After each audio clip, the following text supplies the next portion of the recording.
Chapter 645. If you want to take advantage of us, then you should be prepared to be swallowed by us. Yang Qindong's eyes flashed with wisdom.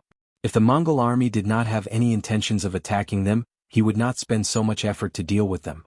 However, since they had such thoughts, he could only give them a taste of their own medicine. What Mongol background? This might be able to scare the Nuzan, but it was not enough to enter Yang Qindong's eyes at all.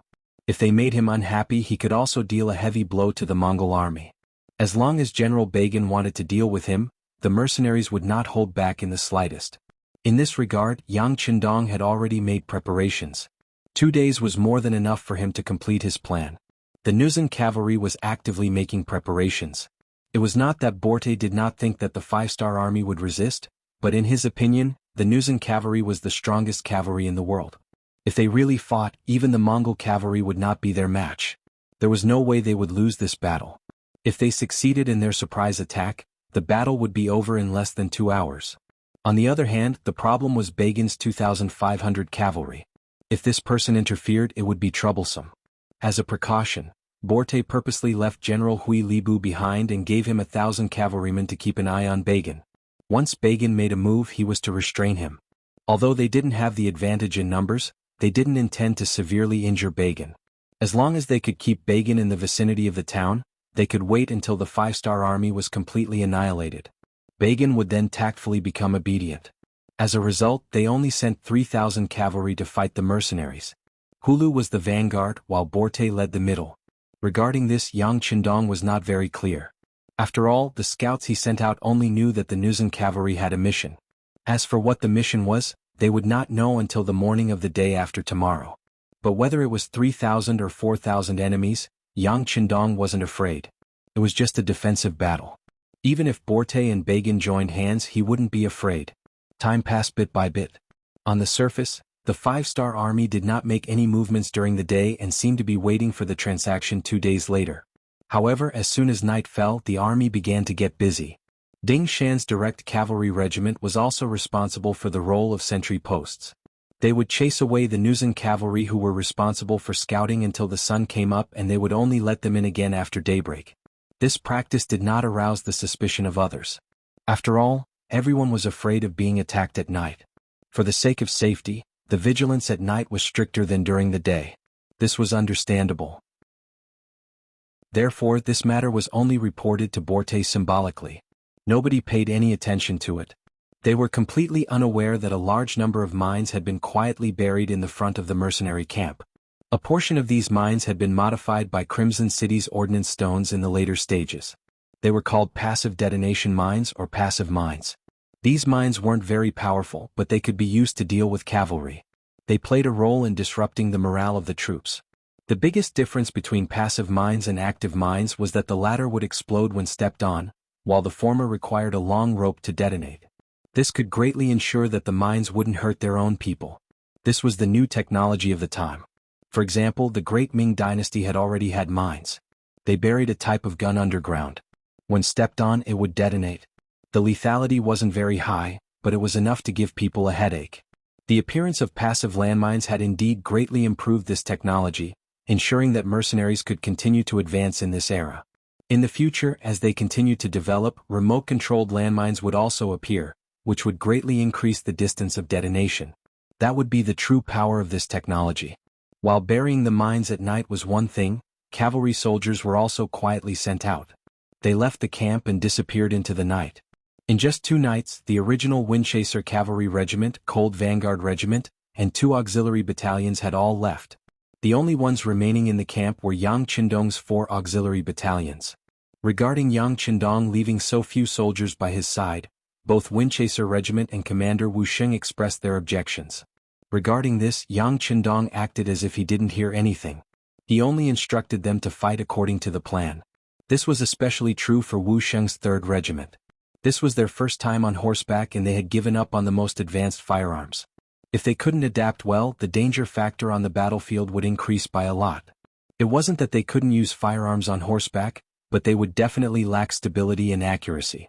Therefore, Yang Qindong's request was that unless they were confident, they should fight with cavalry swords. Since they were cavalry, they should be used to fighting on horseback and using cold weapons to hack and slash. Under Yang Qindong's insistence, the main force was finally sent out. Only 4 auxiliary battalions were left. They were led by Commander Lu Zhuo. Lu Zhuo was left behind. When he woke up on the morning of the 3rd day, his entire body was filled with nervousness and excitement. Yang Qindong saw all of this and couldn't help but smile. "Commander Lu, don't be so nervous. Everything is ready. You just need to do what you normally do in battle and training. Yes, don't be nervous. 6th young master, I'm just excited. Thank you for trusting our auxiliary soldiers and handing the heavy responsibility of protecting your safety to us." Lu Zhuo really wasn't nervous. He had fought dozens of battles, big and small. The nervousness of a new battlefield wouldn't appear on a veteran like him. But just as he said, he was truly excited. Yang Qindong had sent out all of the main force and only left 4 auxiliary battalions at home. If this wasn't trust in the auxiliary soldiers, then what was it? In reality, it was impossible for only 4 auxiliary battalions to be at home. For example, Guard Squad 1 and 2 and Ghost Sniper Squad were all left by Yang Qindong's side. These people added up to nearly 100. In reality, their strength was several times greater than their own. With these people around, Yang Qindong could be said to be safe enough. But if Lu Zhuo was willing to think this way, he naturally wouldn't correct him. "Good, it's good that you know this young master trusts you. Since it's like this, perform well today." Yang Qindong chuckled. Then he looked at Ding Shan, who had been standing beside him for a long time, and said, "Company Commander Ding, it's about time. You can leave now. Remember, don't be rash. Just follow the plan and there won't be any problems." "Yes, 6th young master, I will remember." Ding Shan was a little nervous and nodded respectfully. This was the 6th young master. To be able to be remembered and stand beside him for a while was something to be proud of. Everything was ready except for the east wind. This east wind referred to the arrival of the transaction time.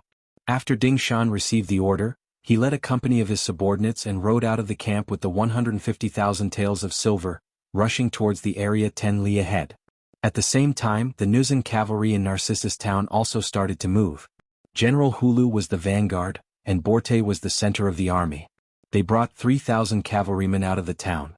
Only General Hulu was left behind to watch the Mongol cavalry's every move. Borte has left. How arrogant. He didn't even see an extra warhorse. It's obvious that he wants to make a move. Taimu brought a few soldiers and watched the Nuzan cavalry leave the town. Then he returned to report to Ba Zhen. "Very good. Looks like our guess was right. Since that's the case, let's get ready to move." Ba Zhen chuckled. At this moment, his eyes were filled with excitement. If this matter was settled well, Narcissus town would be his leader in the future. The Mongol cavalry under his command would also welcome a great opportunity for development. Taimu nodded heavily and turned around to gather the troops. Previously, to prevent their intentions from being discovered by the Nuzan, they didn't even tell the cavalrymen that there was a battle mission today. It would take some time to gather the troops now. Borte set off. 3,000 cavalrymen marched out until they were about 10 miles away from the 5-star army. That was also the location of the transaction that both sides had agreed on. It was about 10 miles away from each other's territory. No one had to worry about an ambush. In reality, neither side had arranged any troops to ambush within 10 miles. Borte didn't care about it. As long as his cavalry charged forward, what kind of enemy would be their match? Yang Qindong had prepared enough backup plans. He was worried that he would alert the enemy. Naturally, he didn't arrange any troops to ambush them at the location of the transaction. Therefore, when both sides appeared here in the dark, they were very calm. However, when Ding Shan looked forward and saw that General Hulu, who had drunk a bowl of wine with him, didn't even bring an extra warhorse, he couldn't help but frown. "General Hulu, I've brought the silver. Where are the warhorses we need?" "Aha, the warhorses are right in front of you. We're riding on them. How about it? They're all good breeds, right?" Hulu chuckled and said shamelessly. Hulu's vanguard was exactly 1,000 cavalrymen. It was the same as the 1,000 warhorses they had agreed on. Although the numbers were correct, Ding Shan didn't believe it. His expression turned cold as he asked, "General Hulu, it's rare for you to drink to your heart's content. How can you be so unreliable? Since you don't have any sincerity, then we'll talk about it when you do. Let's go." Ding Shan was very decisive. He led the 100 cavalrymen and left without any hesitation. From how quickly they retreated, it was obvious that this wasn't a decision they had just made. They had been prepared for this for a long time. Chapter 646. Hu Lu was stunned by the sudden change in the situation. His mission was to stall Ding Shan and wait for General Borte to arrive with the main force. Then they would attack together and chase after Ding Shan's troops. They would attack the five-star army's camp in one fell swoop. But now Ding Shan had escaped before General Borte arrived. This was not in line with the plan. "General, what should we do? Should we chase or wait for General Borte?" The deputy general beside him was also confused by the scene in front of him. He asked Hu Lu for instructions. "Chase. Leave one person behind to inform the general. The rest of you follow me." Hu Lu, who was a straightforward person, decided not to wait any longer. Since there was a change in the plan, he would follow suit. Although 1,000 men was not enough, he was confident in the cavalry under his command. Even if the enemy was several times their number, they would still be able to fight and win. Leaving one person behind to inform the rear, Hu Lu led the 1,000 cavalry to chase after Ding Shan's 100 men. They shouted and screamed along the way, giving off the sound of their race's charge. "Don't be too anxious. Maintain the formation and don't let them lose track of us." Riding on his horse, Ding Shan glanced back and sneered. He was the first to run, so he naturally had the advantage. As long as he was out of the range of the arrows, he would be able to complete his mission. The cavalry directly followed Ding Shan's left and right as they retreated back to the mercenary camp. After running for a while, they could see the camp in the distance. The 100 men immediately split into two groups, one on the left and one on the right. They gave up on the open space in the middle and returned to the camp. Far away from the camp, Yang Qindong and the 4 auxiliary battalions had been waiting for a long time. Behind them were the horses that were originally used for transportation. Now all the goods on them had been unloaded. From afar it looked like there were war horses everywhere. "Young master, Commander Ding is back." Tiger's mane pointed forward with a confident smile on his face. Hu Lu, who was in the middle of chasing, saw the prey in front of him split into two groups. He was stunned at first, but then a look of disdain appeared in his eyes. "You want to split up my troops? I won't fall for your trick. Come on, let's charge together." Hu Lu didn't seem to be fooled. He continued to charge forward with his 1,000 men. As the war horses continued to advance, they were getting closer and closer to the mercenary camp. 3 miles, 2.5 miles, 2 miles. When they finally reached the distance of 2 miles, deafening roars suddenly rang out beside the charging Nuzan cavalrymen. Finally, a cavalryman stepped into the minefield and detonated the mines buried there. Boom boom boom. Boom boom boom. There was a sudden explosion in the midst of the cavalry.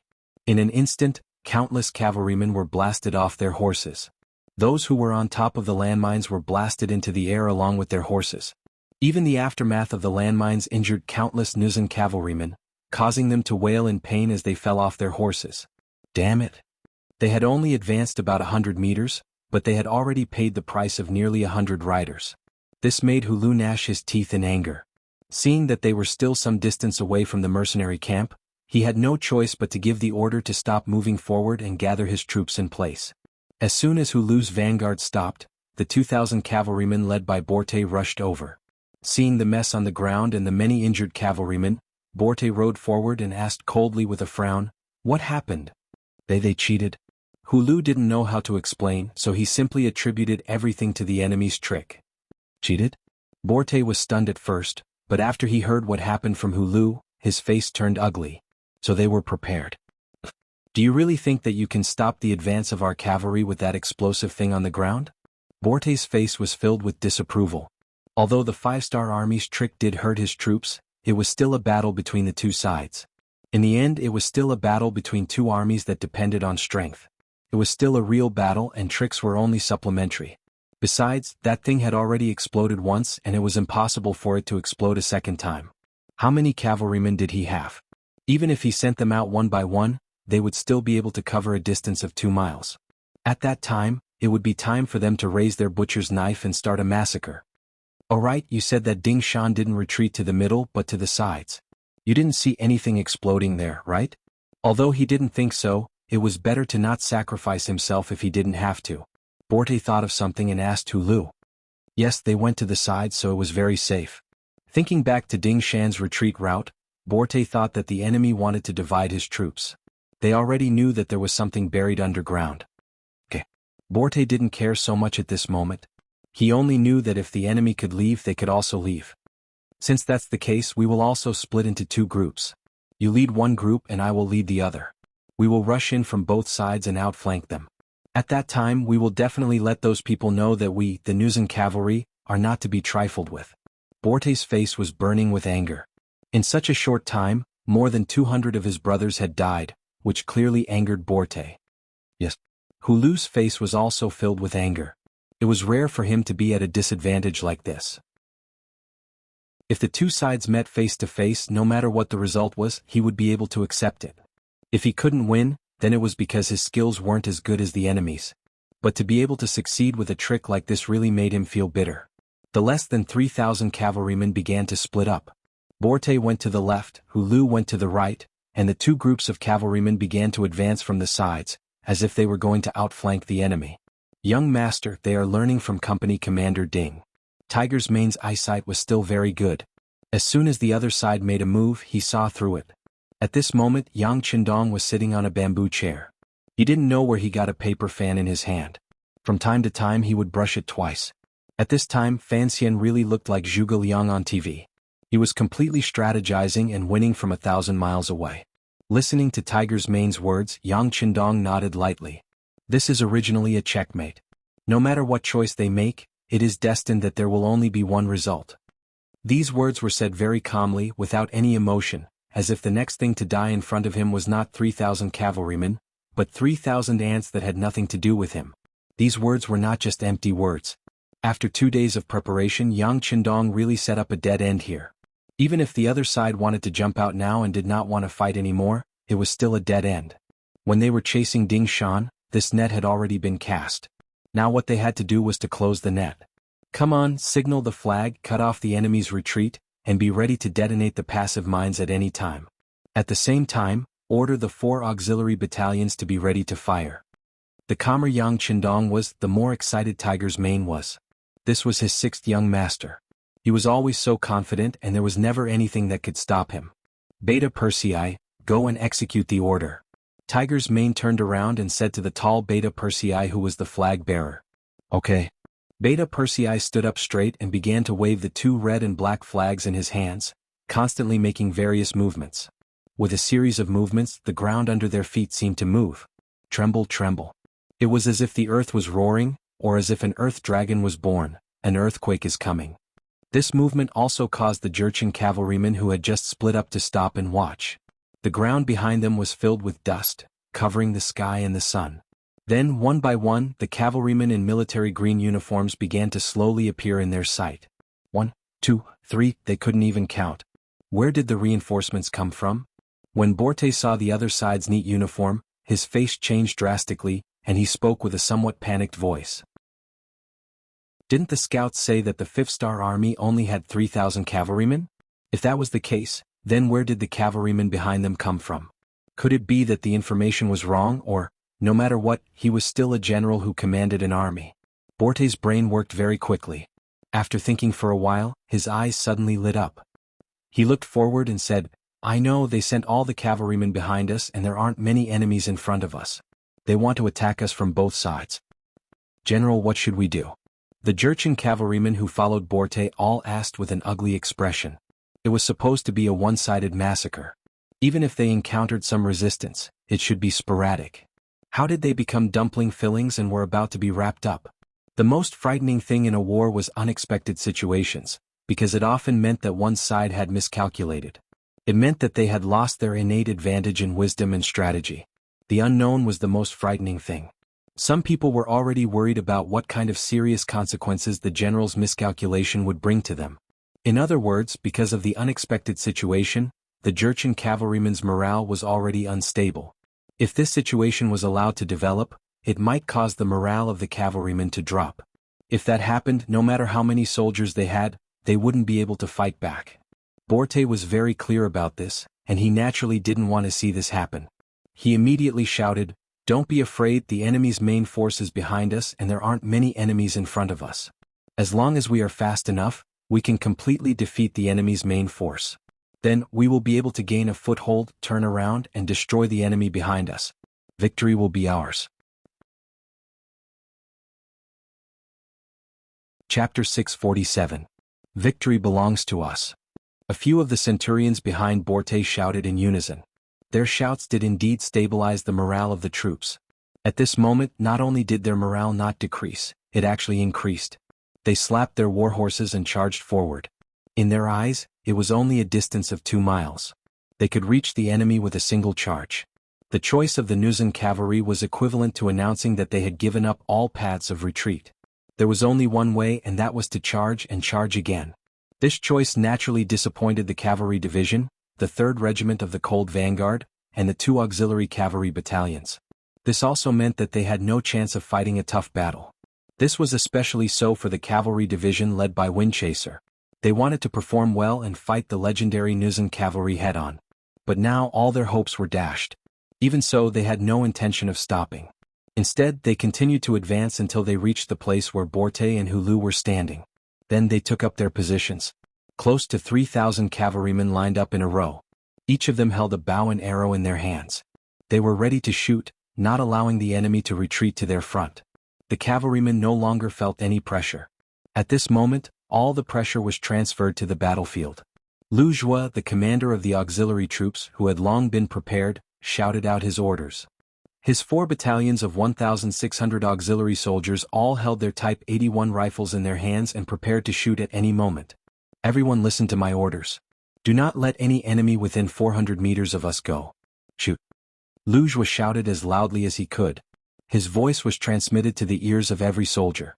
As soon as he shouted, a rain of bullets shot forward without stopping. It didn't look like it was going to stop anytime soon. The sound of gunfire was accompanied by an earth-shattering explosion. Under the leadership of Dao Xiao, the 2nd Guard Division began to pull on the long ropes in their hands, triggering the passive mines buried on both sides of the ground. Every time there was a loud bang, a large number of Nuzan cavalrymen would be inexplicably sent into the air. When they fell to the ground, no matter if it was the people or the horses, none of them could breathe. They were all as dead as they could be. Explosions and gunshots rang out, smashing into the advancing Nuzan cavalrymen like a club. This naturally caused the rhythm of the attack to come to a halt. Fortunately, these cavalrymen's equestrian skills were not bad. They did not collide with each other in this chaotic situation and cause secondary injuries. The Nuzan cavalrymen were all frightened by this scene. Especially the cavalrymen in front and those within 400 meters of the 5-star army camp. After they were all turned into lifeless corpses, no one dared to charge forward. They only instinctively stopped their horses and stared at the front and back. The front was like a valley of death. Any cavalryman who dared to approach within 400 meters would die without exception. The distance of 400 meters was too far for the cavalrymen to catch up. They looked at the bows in their hands that could only shoot for 100 meters. They suddenly felt powerless. Behind them were countless enemy cavalrymen. There were rows and rows of them as though they could not see the end of them. These cavalrymen held strong bows and arrows. Although they had not fired a single arrow, all of the Nuzan cavalrymen knew that once they turned around and charged forward, they would become the target of the arrow rain. They would be turned into porcupines in an instant. This was what it meant to be trapped in a dilemma. This result made Borte feel as if his brain had short-circuited. It was as if the previous plan was for them to appear in an unstoppable manner and win the final battle. But now, why did it seem like they had become the prey in the eyes of the enemy? They were trapped in a dilemma. Borte was not the only one who was confused. Even the cavalrymen led by Windchaser, who was their opponent, were confused. Other than Windchaser, Deng Yu, Gao Danhua, and Ding Shan, who were originally members of the Cold Vanguard, the others joined the 5-star army later. Most of them had not even seen the most advanced muskets before. How could they know the power of these muskets? But now they saw the power of these new muskets with their own eyes. They only had half of the strength of the cavalrymen, but they were able to withstand the pressure of the enemy.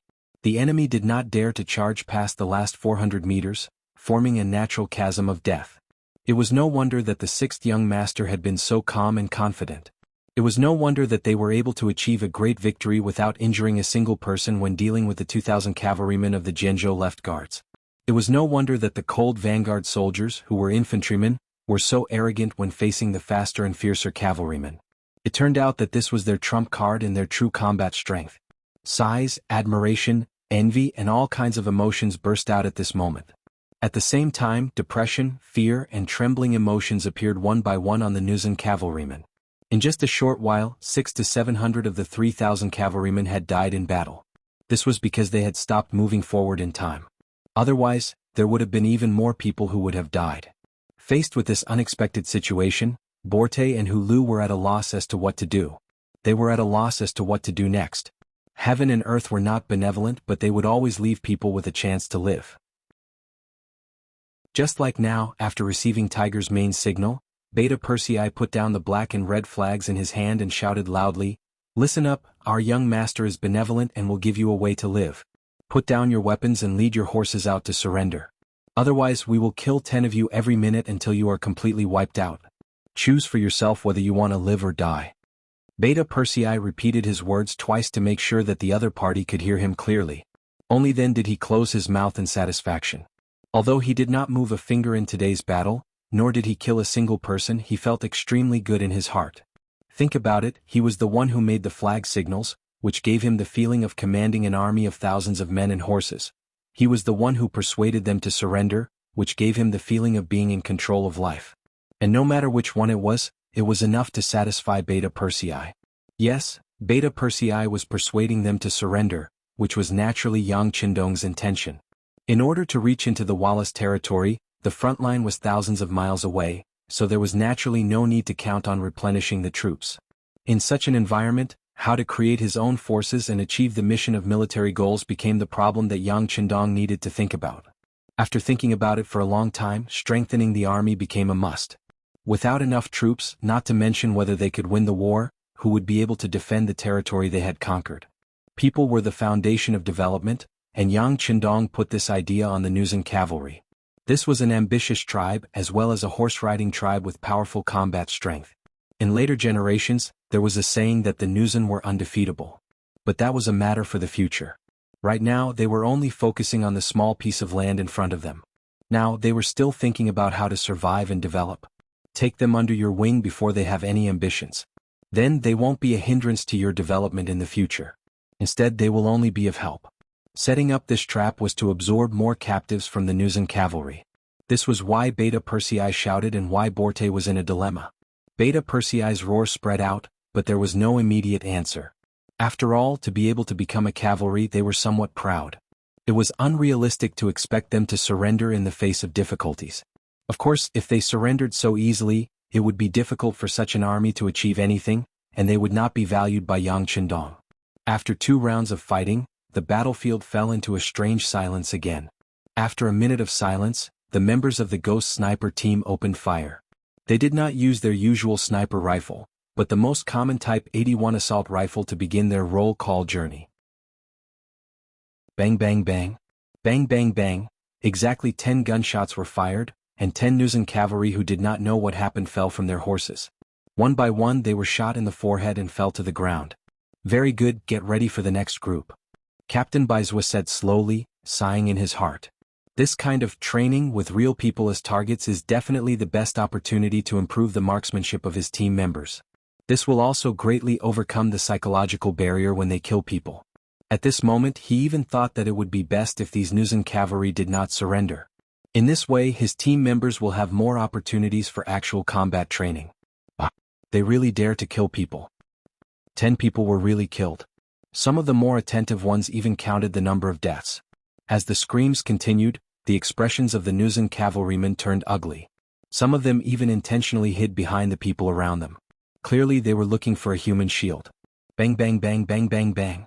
Another minute passed, and another 10 Nuzan cavalry were killed on their horses, causing a commotion and chaos. The unpredictable marksmanship of the Ghost Sniper team has completely destroyed the psychological defense of the Nuzan cavalry. More and more people looked at Borte or Hulu. After seeing this kind of gaze many times, even the 2 generals couldn't help but feel scared.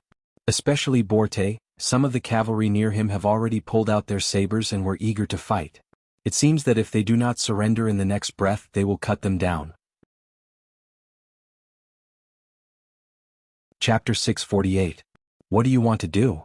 Feeling the dangerous atmosphere around him, Borte asked with a lack of confidence. It's true that he's a general, but in the face of life and death, he doesn't think that this identity is useful.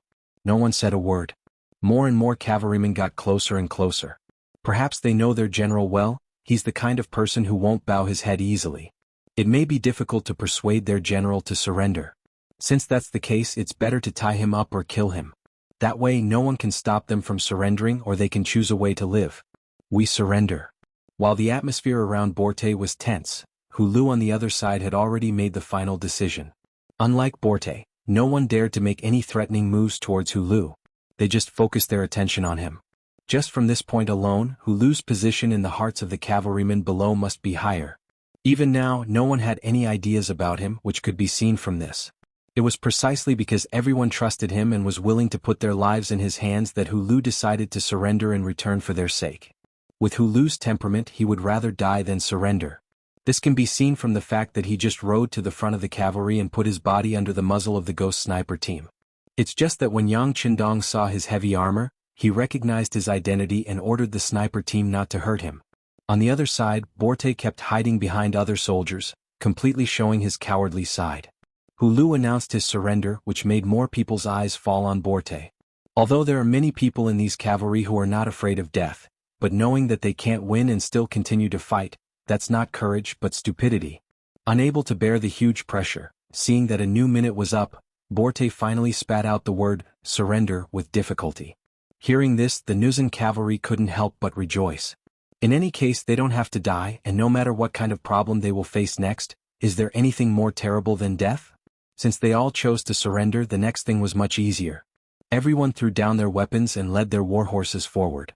Every time a person came forward, there would be auxiliary soldiers who would tie them up with ropes. A total of 2,200 people had become captives on the battlefield. Commander Lu, I'll leave these captives to you. The rest will follow me into Narcissus town. Beta Persei, bring Borte and Huru. The high-spirited Yang Qindong waved his hand. After a simple assembly, the mighty army rushed toward Narcissus town, which was 20 miles away. A tense standoff was going on in Narcissus town. The two sides were the 2,500 Mongol cavalry led by Ba Zhen and Taimur and the 1,000 Nuzan cavalry led by Hui Libu. Not long after Borte left the town with his 3,000 cavalrymen, Bagan and the others began to gather their troops. It took them a full 2 hours to gather their troops and prepare to leave the town. However, Hui Li, who had already received news of Borte's arrival, stopped them on the way out of the town. At the exit of Narcissus town, Hui Libu had already set up a huge formation, blocking the path to the outside world. When Ba Zhen and Taimur arrived, they saw this scene. Hui Libu, what are you trying to do? Get out of the way. Taimur reprimanded loudly with a displeased look on his face when he saw that the road ahead was blocked. Why should I get out of the way? I'm here on General Borte's orders. As for you guys, go back to where you came from. I'm not riding on a horse when I return, he said casually as he dug his ears. The more casual Hui Libu was, the angrier Taimur got. Why should we listen to you? This is the only way out of town. The road belongs to everyone. Do you think it's reasonable for you to occupy this place? Don't try to reason with me. My orders are to guard this place and prevent anyone from passing. Does anyone know? Of course, if anyone doesn't follow the rules, our general will definitely seek an explanation when he returns. Taimur, do you think you can withstand General Borte's anger? Even though they had fewer people than the enemy, Hui Libu was still very confident. He usually didn't argue with Ba Zhen and the rest because he considered the Mongolian army's background. He considered the fact that the combined forces of the two sides were even more powerful. Even the Baiming army wouldn't dare to underestimate them. However, if they were to take the initiative to look for trouble, it would be a different story. Do you really think we're afraid of you? Men, draw your cavalry swords and prepare for battle. Taimur was also a hot-blooded man. How could he be so scared that he didn't dare to move just because of the other party's threat? As he spoke, he drew the saber from his waist. Swoosh, swoosh, swoosh. The group of Mongolian cavalry followed suit and drew their weapons. It was as if they had no choice but to charge out if they didn't get out of the way. The situation became very tense. Hui Libu had no choice but to put away his playful attitude. He straightened his body and drew his cavalry sword at the same time. Since Borte asked him to guard this place, he had to guard this place. As for whether the Mongolian army dared to attack, Taimur didn't have the final say. It was all up to General Ba. General Hui Libu placed his hopes on Ba. General soon. This person appeared. The moment Ba Zhen appeared and saw the situation, he pretended to be angry and said, "What are you doing? What are you doing? We're friends with the Jinren. How can you treat your friends like this? Put away your cavalry swords." As soon as Ba Zhen appeared, he reprimanded Taimur. This made Temur and the cavalrymen beside him look dejected. However, since the general had spoken, no one dared to disobey. They could only put away their weapons with a wronged expression. Hee. After his subordinates put away their cavalry swords, Ba Jian turned to look at Hui Li Bu and said, "General, what do you think of our sincerity? However, this time we really have something to do outside the city. I hope you can make things easy for us." Hui Li Bu wasn't very satisfied with Ba Jian's tone of negotiation. However, when it came to leaving the town, his expression became very serious. "General Ba Jian, it's not that I don't agree. This is General Borte's idea. You know our general's temper. If I dare to disobey, I'm afraid I will suffer a lot. General, please understand. Just wait here for a while. Actually, it won't be long before it ends." Hui Li Bu was full of confidence.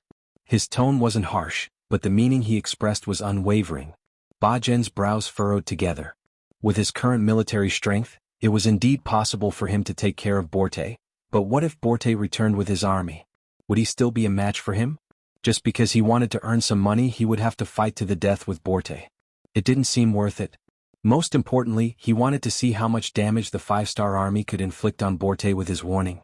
If the other party's strength was greatly reduced, then he would be able to take advantage of the situation. On the other hand, if the other party easily obtained victory, then it was best not to provoke them. Ba Jian shrank back.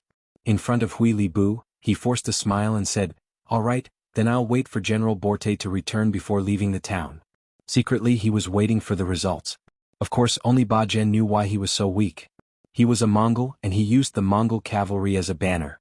However, in the eyes of the Mongol people, he was nothing. Even now, he hadn't contacted a real Mongol noble, someone who was willing to be his backer and speak for him. Others might think that he had a high-level Mongol background, but the truth was only he knew. Otherwise, he only needed to borrow 5,000 heavy cavalry from the Mongol cavalry, and dealing with Borte would be child's play. Ba Jian stopped walking out of the town. Hui Li Bu had a smile on his face and didn't say anything. However, in the eyes of the other Mongol cavalry, this was a completely different matter. They didn't understand. They clearly had the advantage in terms of numbers and combat strength, so why did they have to act according to the other party's wishes? They didn't understand. The confrontation had been formed just like that, and before Borte returned, it wouldn't end. Everyone had their own plans. This wait lasted for nearly 2 hours. Then the ground began to tremble. As a qualified cavalryman, everyone knew that something had happened. Haha, General Borte must have returned with his army. The first to be happy was Hui Li. Even though he looked like he wasn't afraid of anything, he was actually very nervous. He was afraid that Bagan would suddenly attack. If that was the case, there was no chance of victory for 1,000 against 2,500 people. Fortunately, the tense moment had passed and Borte had returned. This way the pressure on him would be completely lifted. Overjoyed, he turned around and looked behind him. It wasn't just Hui Li Bu. Ba Jian also looked out anxiously. He wanted to see how many losses Borte had suffered. This would determine whether he would fight or retreat. Dust flew everywhere and the cavalry soldiers were getting closer and closer. In terms of numbers, there seemed to be a lot of them. Ba Jian's heart trembled, and he helplessly thought that the five-star army was too weak. He had already sent people to warn them, but they were still defeated. Was he going to be suppressed by Borte in the future? Chapter 649. Of course, Hui Li was in high spirits. When he saw the troops getting closer and closer, the first person he saw was Borte. He was overjoyed and shouted, "General, congratulations on your triumphant return." Retreat. Bagan also saw Borte at the front of the cavalry. He knew that he had lost his chance, so he turned around and left without hesitation. Bagan retreated, leaving only Hui Li Bu and his cavalry at the town gate. He looked at Borte with an excited expression, waiting for the general to laugh arrogantly. It seemed that Borte would do this every time he won a battle. Hui Li Bu knew Borte too well, that's why he was so hopeful. That's why he noticed something was wrong. In his eyes, Borte didn't laugh this time. Instead, he looked listless. If he observed carefully, he could even see the nervousness and fear on Borte's body. Something is wrong. Hui Li Bu was smart and observant. When he looked carefully, he noticed that the people beside Borte weren't his guards. They were people he didn't know. That's why he felt that something was wrong. Congratulations on your triumphant return. The other Nuzan cavalry didn't know about this. When they saw Borte return with a large number of cavalry behind him, they naturally thought that they won the battle. They cheered happily.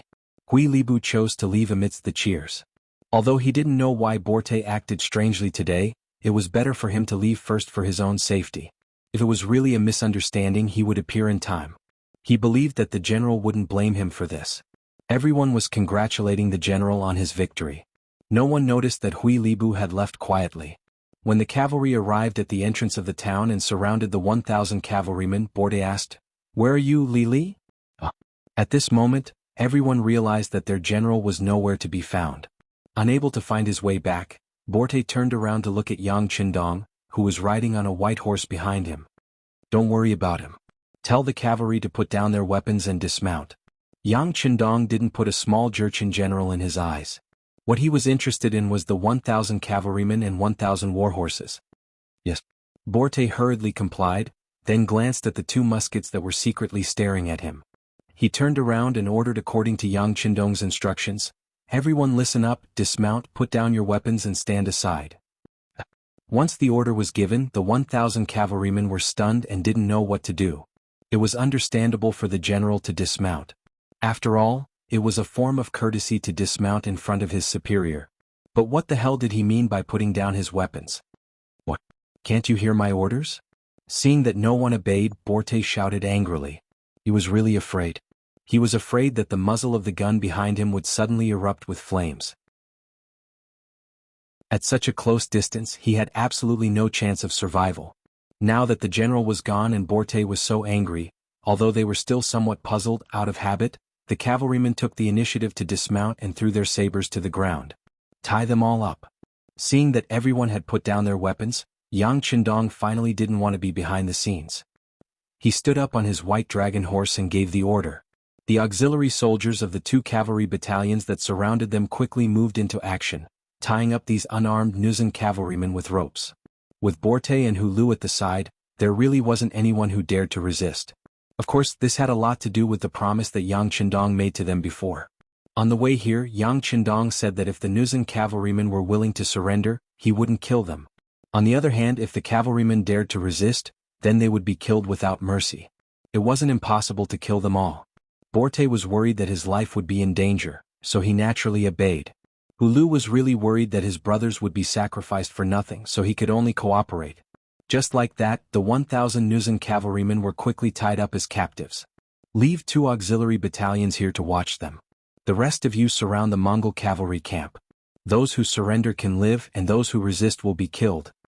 Taking advantage of the situation, Yang Qindong gave the order to take down the Mongol cavalry camp. Immediately, the Windchaser Cavalry Regiment and Wu Sheng's 3rd Cold Front Regiment moved out. They had more people than the Mongol cavalrymen and split into 2 groups, heading straight for the Mongol cavalry camp on the east side of town. Barjan had already returned to his house in town, his face full of hatred. He originally thought that he would be able to reap the benefits, but now it seemed that the 5-star army was too useless. Borte should have gotten all the benefits. What was he going to do now? With enough money, Borte and the others would definitely welcome a period of development. Narcissus Town was only so big, so was there still room for him to develop and survive? But if he left this place, where would he go? Back to the Mongol lands or to the Wala region? With his measly 2,500 men, it would be like throwing a stone into a pool of water. It wouldn't cause much of a ripple. Moreover, at least 1/5 of the 2,500 men had families in Narcissus Town. Would they be willing to leave with him and go to a new place? At this moment, Barjan felt like his head was about to explode. He actually felt like he couldn't see the path ahead. Lowering his head, Barjan headed deeper into the mansion with his mind in deep thought. He needed a quiet environment to think things through. Swoosh! A curved blade suddenly appeared and was placed against his neck. The cold feeling made his body tremble involuntarily. He instinctively wanted to kneel on the ground. "Don't move. Otherwise, I can't guarantee that I won't be able to hold the blade firmly. If I accidentally cut your neck, you can't blame anyone else." A lazy voice sounded in his ear. Then he saw an extremely skinny man appear on his left. "That's right. If you dare to move, you will definitely die. Now I'll give you a chance to live. This is a rope. Tie it up yourself." Another voice sounded from his right. Contrary to his left, this person was extremely muscular. With just a glance, one could tell that he was at least 180 pounds. These 2 people were the members of the Wolf Fang Special Forces, Shou Ho and King Kong. Yesterday the Wolf Fang Special Forces had been ordered to infiltrate Narcissus Town. Just now, they had used the opportunity when the Mongol cavalry was on the move to sneak into Barjan's house. They only needed to wait for the other party to turn around to take control. Shou Ho and King Kong's abilities were considered top-notch even in the Special Forces. Furthermore, they had already hidden and attacked suddenly. How could Barjan have the chance to resist? Looking at the rope that was thrown at his feet, he lowered his head to pick it up. He didn't want to die, so he followed the orders of others and tied his hands tightly. Just as Barjan was captured, another member of his team, General Taimur, also encountered the members of the Wolf Fang Special Forces in his own house. The difference was that he had chosen to resist with all his might. At the entrance of the town, when the army had no choice but to retreat, Taimur was already full of anger. He couldn't understand why the general didn't allow him to fight. In his opinion, even if he was defeated or killed in the end, it would be better than being wronged.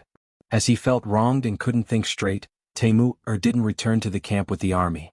Instead, he returned to his house in the town.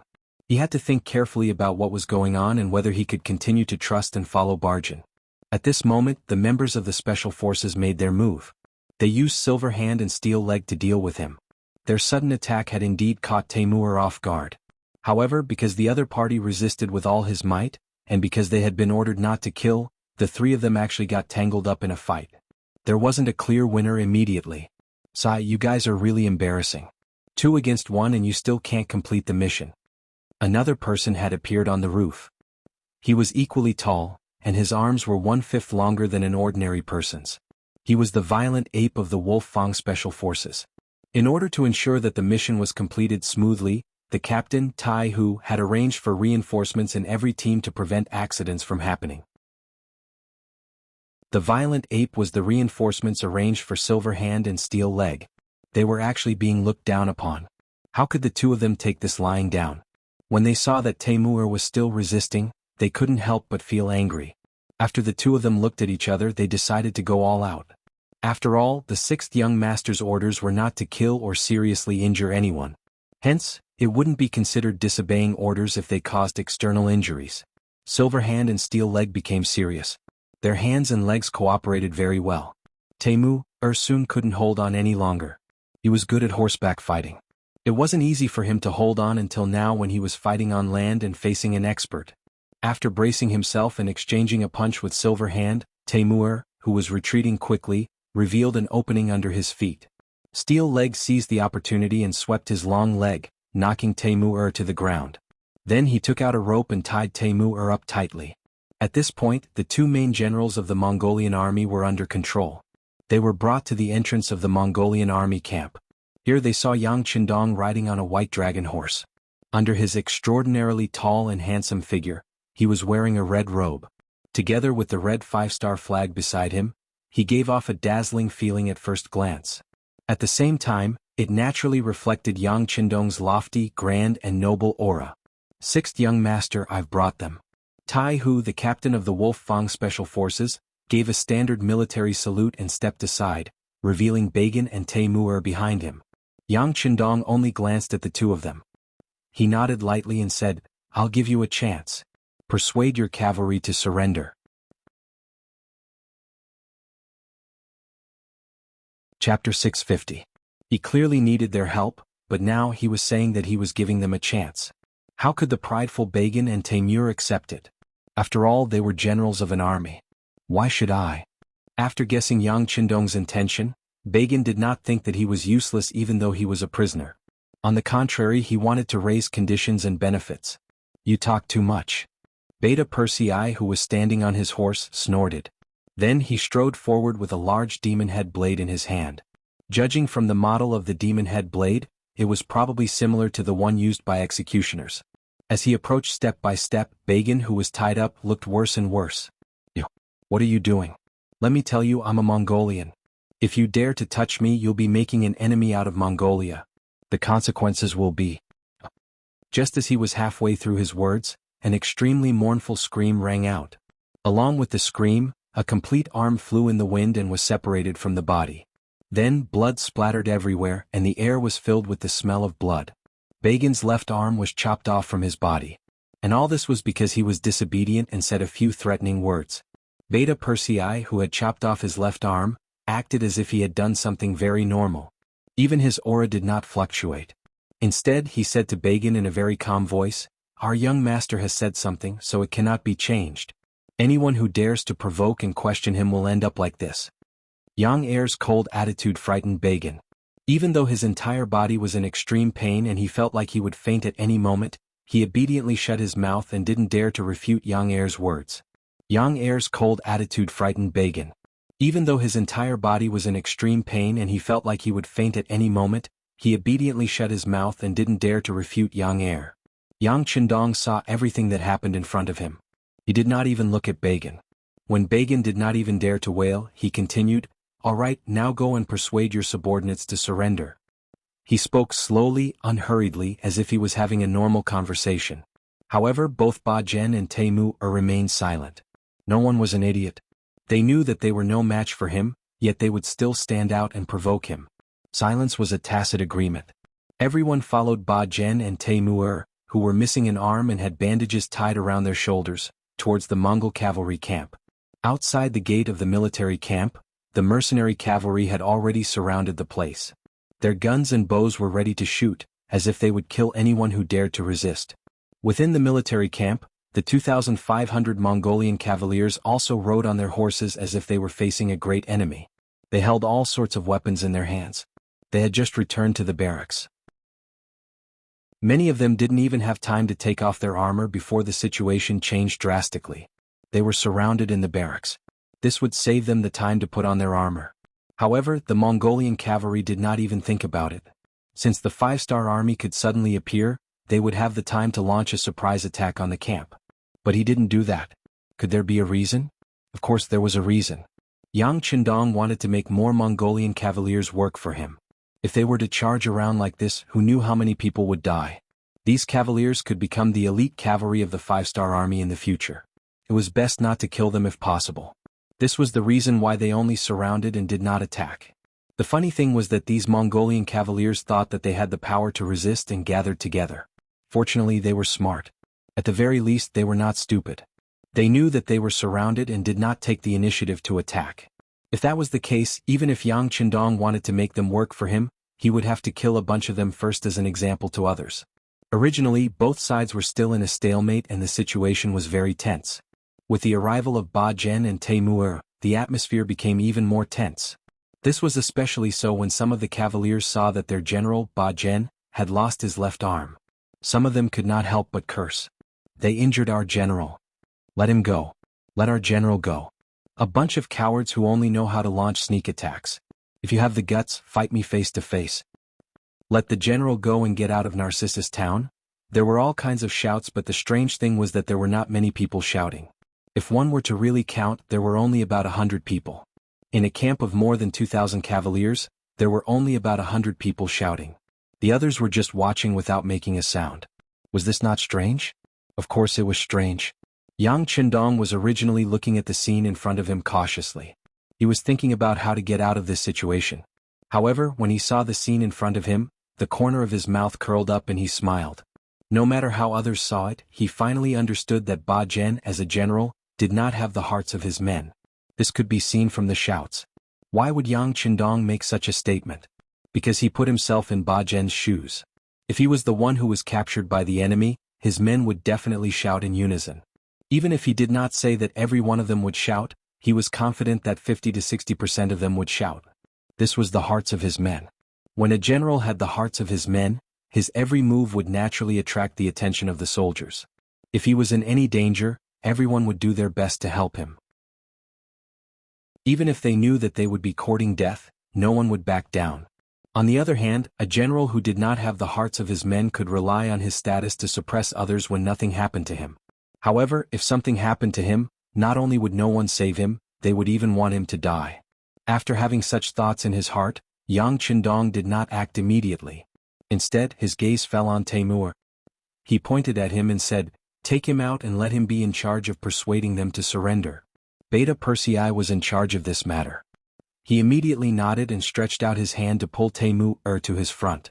The man, who was about 80 to 70 kilograms, was lifted up like a little chick in his hands. He was then thrown out of the camp entrance. Listen to the young master and persuade them to surrender. This will not only benefit you but also the soldiers. General. General, are you all right? General, how are you feeling? The moment Beta Persei's voice fell, the Mongolian soldiers in the camp began to shout. Just based on the volume of their voices, there were close to 1,000 people shouting. This was enough to prove Yang Qindong's previous deduction. It also proved that in the hearts of these Mongolian soldiers, Teimuer's position was much higher than Bagan's. These were the lovable soldiers. Don't think that they were just obedient machines. No one knew better than them who treated them well and who did not. They had a scale to weigh them. When the soldiers shouted, Teimuer, who was tied up, furrowed his brows. Then he slowly shifted his gaze and looked at the 5-star army soldiers surrounding them. He looked at them for a long time. Then he let out a long sigh and looked very dejected. Teimuer was indeed much better to his soldiers than Bagan. The latter treated these people as chess pieces in his hand while he treated them as his brothers. It was because he treated these people as his brothers that he carefully observed them. This led to the conclusion that the encirclement was very tight. At the very least, with his eyesight, he did not see any obvious gaps. If he really tried to force his way through, he was afraid that he would suffer great losses. The idea of forcefully breaking out of the encirclement was denied. Considering that the 5-star army was able to appear here without anyone asking, the Nuzan cavalry must have been wiped out. The cavalry that entered the town should be the 5-star army. An army that could defeat the Nuzan cavalry, there was no need to think about how strong they were. With such a strong army in front of them, it seemed that there was no other choice but to surrender. In just a short moment, Teimuer's mind was filled with many thoughts. Then, as if he had made a decision, he suddenly turned around to look at Yang Qindong, who was riding on the white dragon horse behind him, and asked, "Sixth young master, right? But I wonder if my brothers will be in danger if they surrender?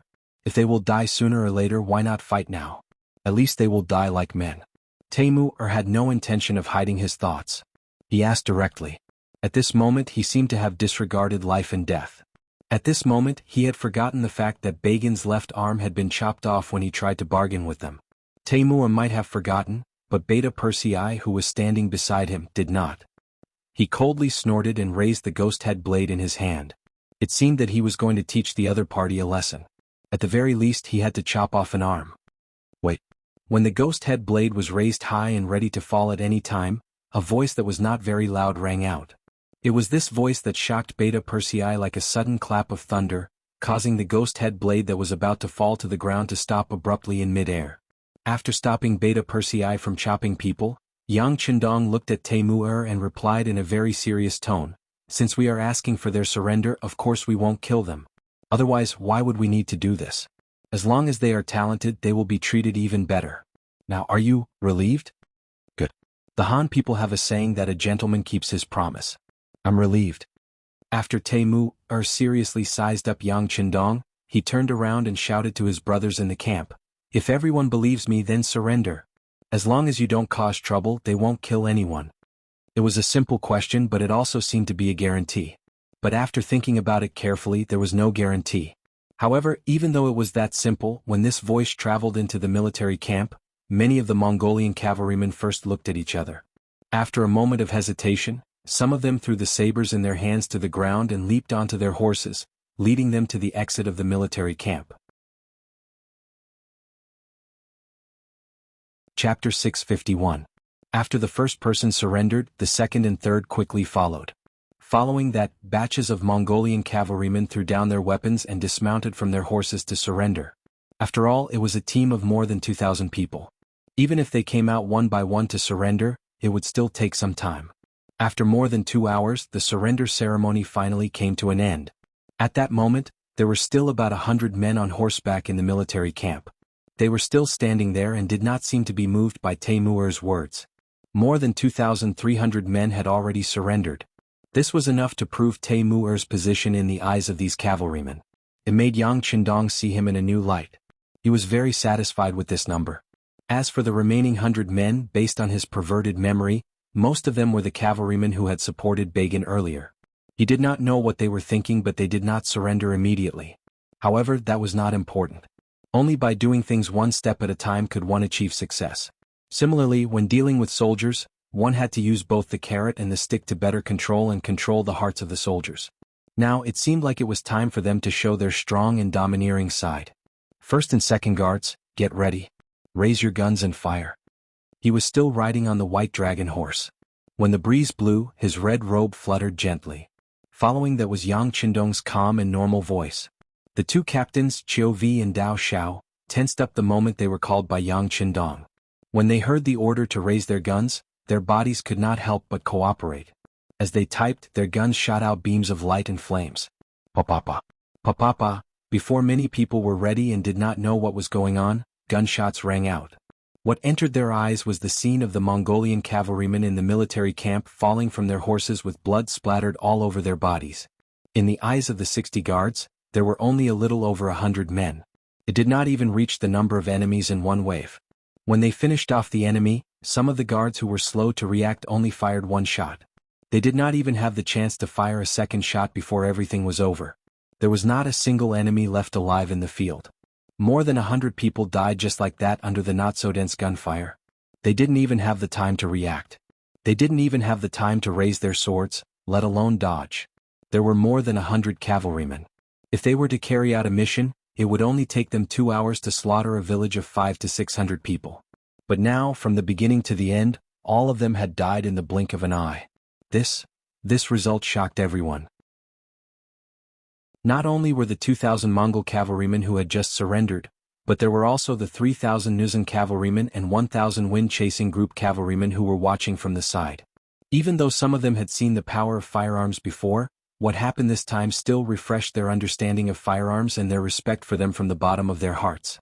As a result, when some people looked at Yang Qindong who was wearing a golden cloak, their expressions became much more solemn. They couldn't tell if it was fear, terror, respect, or worship. With the death of more than 100 people, the work of recruiting the surrendered cavalrymen was over. The next step was to count the number of people and resources. These were naturally done by professionals. Yang Qindong took advantage of this time to turn around and walk around Narcissus town. It was only a morning. To normal people it was only a few hours, but to the people of Narcissus town, it was an earth-shattering change. This was because the 2 cavalrymen that were stationed here had fallen and were replaced by an army called the 5-Star Army. No one would be able to avoid panic if they were suddenly led and ruled by a different person. Some cautious merchants stopped setting up their stalls and turned around to enter their houses. They locked their doors from the inside out as if doing so would make them safer. The number of people on the streets suddenly decreased by a lot. At least 70% of the merchants in the market were gone. Only a few brave ones or those who were forced to make a living were still there. It was impossible to say that they weren't afraid, but what was the use of being afraid? Was it a blessing or a curse? Yang Qindong naturally noticed the changes on the streets, but he didn't say anything.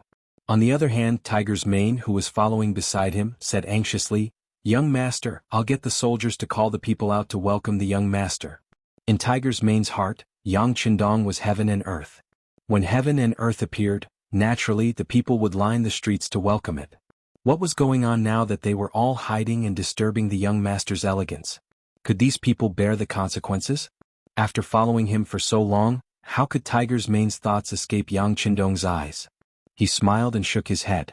There's no need for that. The people don't come out because they don't understand us. Once they know our policies, they'll come out on their own. For now, let's go to the market and see if there's anything new. With a face full of confidence, Yang Qindong stopped Tiger's Mane from using military means to call for people. He walked casually and headed towards the market in the town. In an environment where the Beiming army was everywhere, there was an independent town that didn't obey the rules and had a population of more than 50,000. All of this attracted Yang Qindong's attention. He wanted to see what was the reason for this. Yang Qindong's group didn't move quickly, but they still arrived at the market after a quarter of an hour. Although it was called a market, it was actually the center of the town, a crossroad. Because the location here was very good, it was not far from any place in the town. Slowly, a certain flow of people formed here. Slowly, the embryonic form of a market was formed, and it became the most prosperous place in the town. Not knowing what the 5-Star Army was going to do next, many merchants fled back to their houses in fear. If it wasn't for the fact that the roads leading to the outside of the town were blocked, who knows how many people would have fled with their families. But after all, it was a town with a population of 50,000. Could be called a small city anywhere. With such a large population, even if 70% of the merchants had left, this place was still very lively compared to other places. When Yang Qindong and his group appeared here, They naturally attracted everyone's attention, and when he looked back, those people turned their heads away one after another, as if they had never seen him before. The people were just curious and didn't have any intention to target him. Tiger's mane and Beta Persei naturally couldn't blame them. In addition, the young master seemed to be very curious about this place. He had already walked to a stall and chatted with the merchant there, so they didn't dare to disturb him. The stall that Yang Qindong walked to was specialized in selling war horse pedals. There were 2 of them on the table and one of them was somewhat damaged. The traces of repair were very obvious. The stall owner was a dark-skinned middle-aged man in his 30s. When he saw Yang Qindong walking towards him, it was obvious that his body trembled, but he quickly calmed down. Although his breathing was still heavy, he was already doing well. Horse pedals? Yang Qindong walked to the stall, glanced at the stall that was only about half a meter long, then looked at the things placed on it and asked aloud. Yes, General. The middle-aged man cupped his fist, his expression extremely dignified and serious. Of course, whether this was because he was nervous or because he was used to dealing with people like this, only he himself knew. You also know how to repair horse pedals? Yang Qindong asked again, then picked up the horse pedals with serious repair marks. After looking at it carefully, he nodded. Not bad, your craftsmanship is very exquisite. After being praised and talking about his profession, the middle-aged man's nervousness subsided a lot. A smile appeared on his face and he even said with a proud tone, Of course, General, you can go and ask around. Who doesn't know about my Wuhua's skills? The horse pedals that I repair are no different from new ones. They are the most durable. Well, it looks good. Yang Qindong's interest was piqued. He casually sat down on a wooden stool in front of the stall. Then he fished out a pack of cigarettes with the word, War God, written on it from his bosom. He took out 2 cigarettes, one in his mouth and the other in front of Wu Hua. Cigarettes were manufactured by Yang Qindong during the New Year in Crimson City. Earlier, he arranged for people to plant a certain amount of tobacco on the land in Qian City, then took out the finished products from the warehouse and provided some methods to make cigarettes. In the end, the first batch of artificial cigarettes was produced. Although the quality was not as good as the machine-made cigarettes in the future, the taste was not bad. In the previous life, Yang Dong would play any role in order to complete all kinds of missions. Smoking was a common occurrence, but he was not addicted to it. Later on, when he entered the logistics line due to injury, he picked up this habit again. This time, after the production was finally completed, he habitually carried cigarettes with him. Although he would not always take them out to smoke, occasionally when he was thinking about something, it still felt good to take one out. Of course, at this time, cigarettes had become another weapon produced by Qian City. Just like the Cuban cigars in the future, the price was expensive and could be considered a luxury item. But no matter the price, once this thing appeared, it became a hot commodity. As more and more people smoked it, they felt that it was very good and trustworthy. The sales of this thing would continue to increase. Just this alone could bring about an enviable profit. Chapter 652. Let's get back to business. Wu Hua watched Yang Qindong smoke a cigarette and handed him one. After a slight hesitation, he reached out and took it. Then he lit the cigarette with the match and took a puff like Yang Qindong. Perhaps because he used too much force, he, who had never smoked a cigarette before, involuntarily coughed violently. Then his face turned red. Old Wu, are you okay? Brother Wu, how are you? Some of the stalls nearby had been paying attention to the situation here. When they saw Wu Hua's uncomfortable appearance, several people asked with concern. From this point alone, Wu Hua's popularity was still very good. He's fine. He just smoked a little too much. His throat is a little uncomfortable, hee. Yang Qindong answered for Wu Hua, then looked at Wu Hua with a smile and said, Smoking is not like you. You have to take it a little bit and smoke slowly to enjoy the feeling. Of course, smoking too much of this thing is not good for the body. After a few loud coughs, Wu Hua, who had already adapted, followed Yang Qindong and took a puff gently. Then he closed his mouth and exhaled 2 puffs of smoke from his nose. He laughed. Well, this thing is good. It's a bit strong and interesting. It's something that belongs to men. Ha ha ha. Listening to Wu Hua's evaluation, Yang Qindong laughed. Cigarettes were just one of the means he came up with to make money. In the future he would also have a cigarette monopoly. Just this alone, he was afraid that the annual profit would not be small. As for whether it was something that belonged to men, he really did not think about it. After all, many women in the future would smoke. Although the proportion was not high, at least it proved that it should not be used by men. With cigarettes as a bridge, Wu Huo wasn't as restrained in front of Yang Qindong as before. When the two chatted, they were like old friends. They didn't hide anything from each other, but as long as it wasn't a secret, they could share it together. This was probably where the charm of cigarettes lay. It could allow two strangers to quickly get closer to each other. With the help of the cigarette, Yang Qindong found out. Wu Huo was a native of the Great Ming Dynasty. His ancestors had served as soldiers in New Er's Department of Personnel, so he was a standard soldier. However, it was too tiring to be a military carver in the Great Ming Dynasty. Regardless of whether you were suitable or not, a boy born from a military family would be a soldier from the moment he was born. Unless the girl had outstanding looks, she would most likely be married into a military family. It was as if he was unwilling to accept this fate.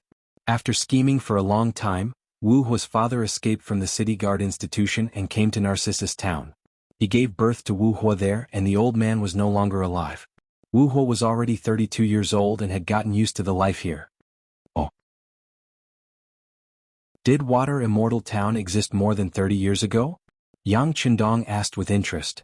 Yes, it was here more than 30 years ago, but it wasn't called a town back then. It was called Narcissus Village. Because it was close to the Songhua River, people could make a living by fishing in the summer. There were also many large forests nearby, so they could mainly hunt in the winter. As long as people weren't lazy, they could survive. More and more people came here. With a cigarette, Wu Huo seemed to have become a chatterbox. He would answer whatever Yang Qindong asked. He was also very talkative and said things that Yang Qindong didn't have the time to ask, but he wanted to know more. For example, Yang Qindong understood the drawbacks of being a soldier. Regardless of whether you were willing or not, your birth represented everything. Wu Huo's father was born with a passion for blacksmithing, but he didn't become a craftsman. Instead, he became a soldier. As a result, Wu Huo inherited this trait of his father's and started working as a mechanic. For example, the various city guard institutions in New Er's city guard institution were already being paid without paying. In fact, some of the city guard institutions didn't have that many soldiers.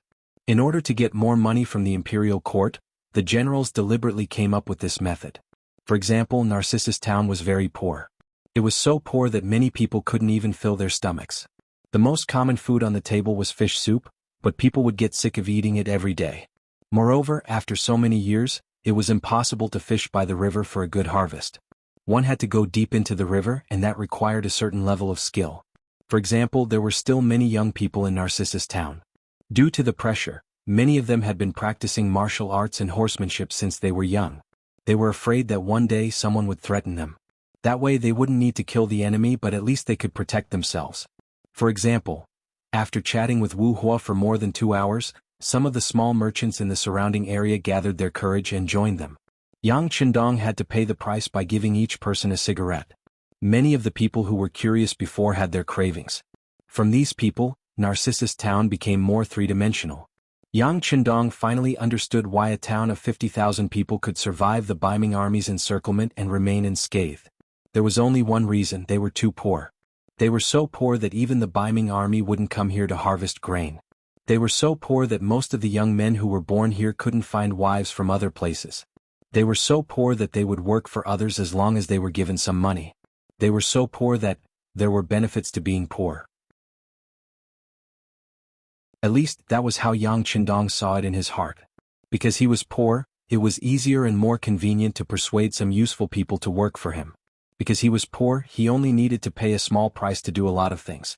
He also asked Wu Huo about the opinions of the townspeople towards the Nuzan cavalry and the Mongol cavalry.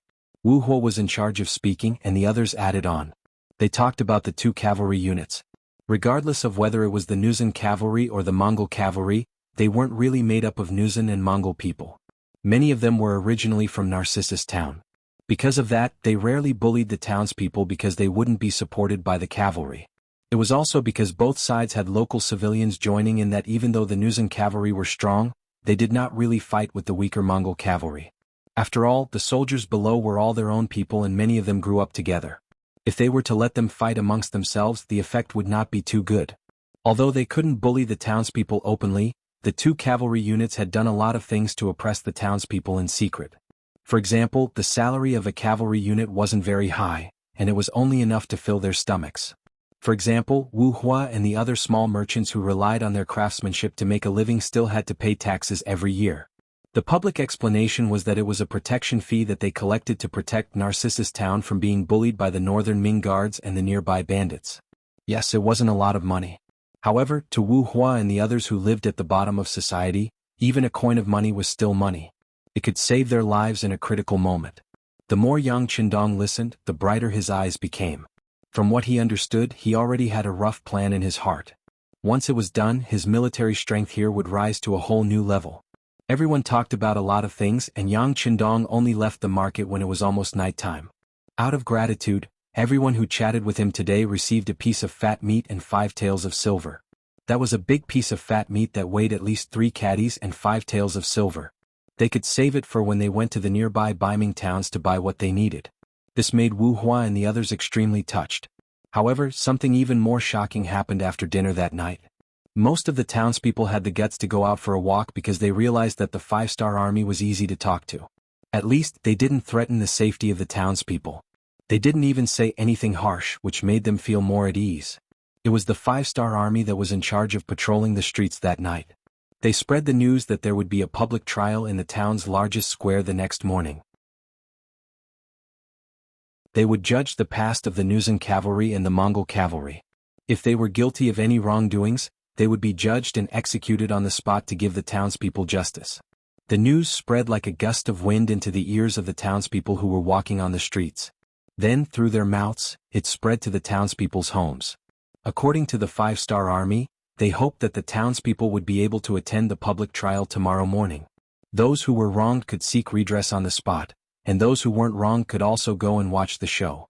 Because of this news, Narcissus Town, which had a population of 50,000, instantly became lively. Many of the townspeople didn't go out for a walk and went home early to rest so that they could wake up early the next morning and grab a good spot in the square to take a good look at what this public trial was all about. Was it really as the news said? Would they be able to make a decision for them and compensate them? Yes, it was compensation. The news said that if anyone was bullied before, as long as they could prove it, the 5-star army would compensate them with silver from the Nuzan cavalry and the Mongol cavalry's warehouses. Of course, if someone wanted to falsely claim the money, it would be the same as committing a crime and they would be severely punished. How many people who lived in Narcissus Town hadn't been exploited and oppressed before? This was closely related to everyone, so naturally, there were many people who were concerned about it. As for falsely claiming the money, haha, they did think about it. However, when they found out that it was a serious crime, they gave up on the idea.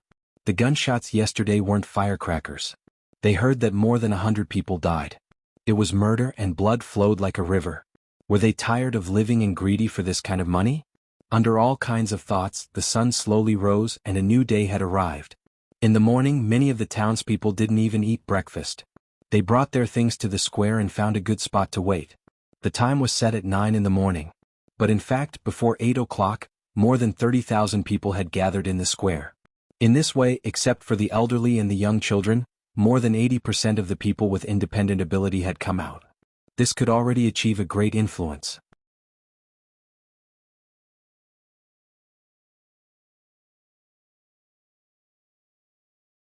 Although these people looked calm and did not show any intention of threatening their safety, they still felt a natural chill in the air wherever they sat. This caused the citizens who were chattering non-stop to shut their mouths. And the place became quiet. Qin Bo, the political commissar of the 3rd Regiment who was ordered to host the meeting, saw this silence and was naturally very satisfied. Using this opportunity, he held a simple megaphone and shouted, "I hereby announce the start of the public trial. The first item is to fire a shot to salute the citizens of Narcissus Town who were murdered or wronged. May their souls be at peace after today's meeting. All musketeers listen up. Fire 3 times. Fire. Bang, bang, bang, bang." A company of Cold Front soldiers stood at the side of the square. After the order was given, they all raised their guns and fired at the sky. Their formation was extremely neat and uniform. It felt as if the 100 of them were one person. Not only were their movements orderly, but even the frequency and speed of their shots were the same. Although it was 100 people firing, when the sound reached the ears of the people in the square, the gunshots were very uniform. It was as if there were only 3 gunshots and everything was over. Wow, so powerful. So mighty. How did they do it? There are so many of them, but it feels as if they are one person. Is this the 5-star army?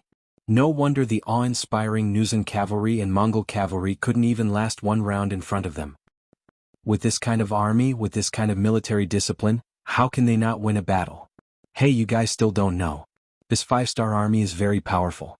They don't even put the Baiming guards in their eyes. Not long ago, they massacred more than 2,000 warhorses of the Jinzhou left guards.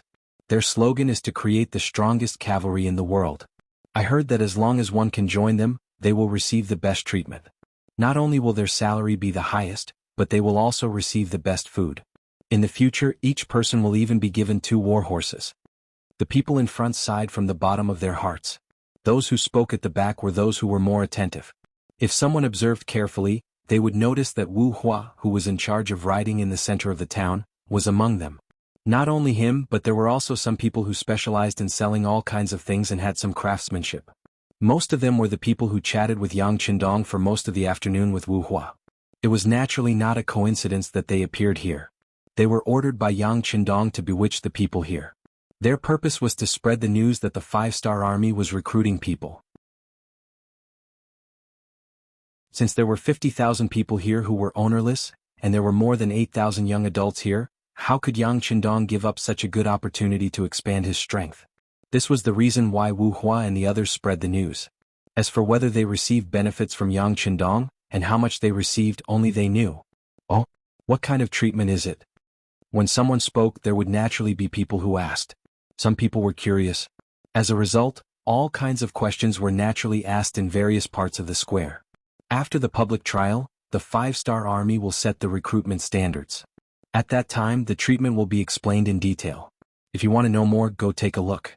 In any case, I will be there. As for now, let's continue watching the public trial. This was Wu Hua's voice. Although he had received some benefits and had to spread the news, he also knew what kind of situation this was. He would not let the guest take the lead. Thus, he only said that after the public trial, the 5-star army would have a recruitment notice. After that, he stopped talking and focused all of his attention on the center of the square. Wu Hua did not speak. In addition, the atmosphere was indeed very tense. Even if someone wanted to ask, it would not be good to say anything at this time. They could only suppress all kinds of thoughts in their hearts and watch the public trial first. After everything was over, they would go take a good look at the notice and see what was written on it. The center of the crowd quickly quieted down again. Among them, a man wearing a broken straw hat lowered his head and intentionally or unintentionally squeezed out of the crowd. Compared to everyone who wanted to get closer, it was very easy to retreat. He didn't even encounter any resistance. He left the crowd and then disappeared from the square.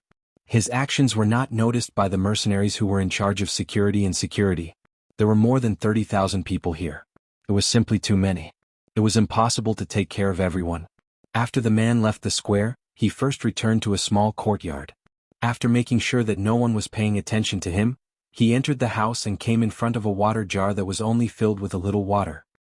He stretched out his arm and gently moved it, revealing a passage on the ground. He jumped down and placed the water jar back on the ground. He also disappeared. After about half an hour, this person appeared 5 miles northwest of Narcissus town. At this moment he finally regained his freedom and could finally throw the hat to the ground, revealing his true identity. He was one of the Nuzan cavalry generals who had quietly disappeared when he saw that the situation was not good.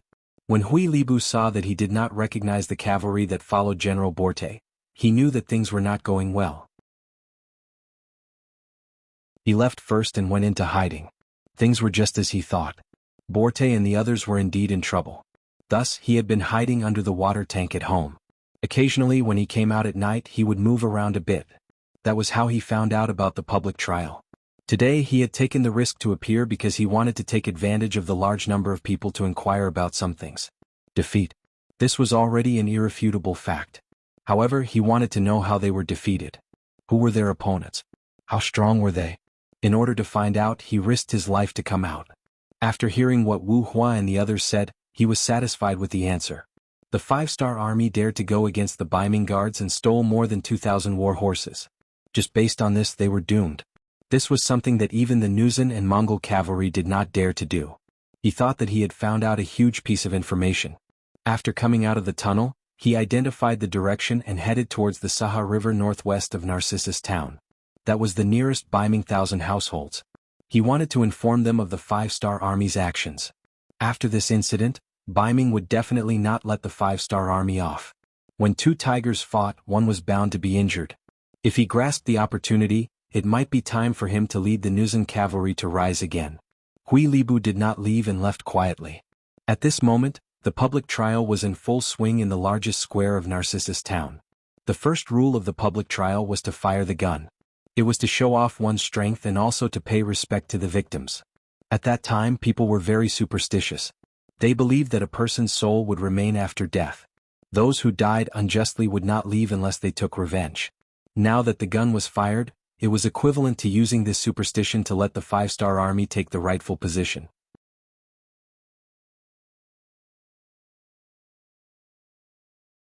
Chapter 654. The second item was to collect the silver. Following the capture of Borte, Bagan, and the other generals, the silver that was controlled by the Jurchen and Mongol cavalry had become one of the spoils of war. A lot of money was taken out from there.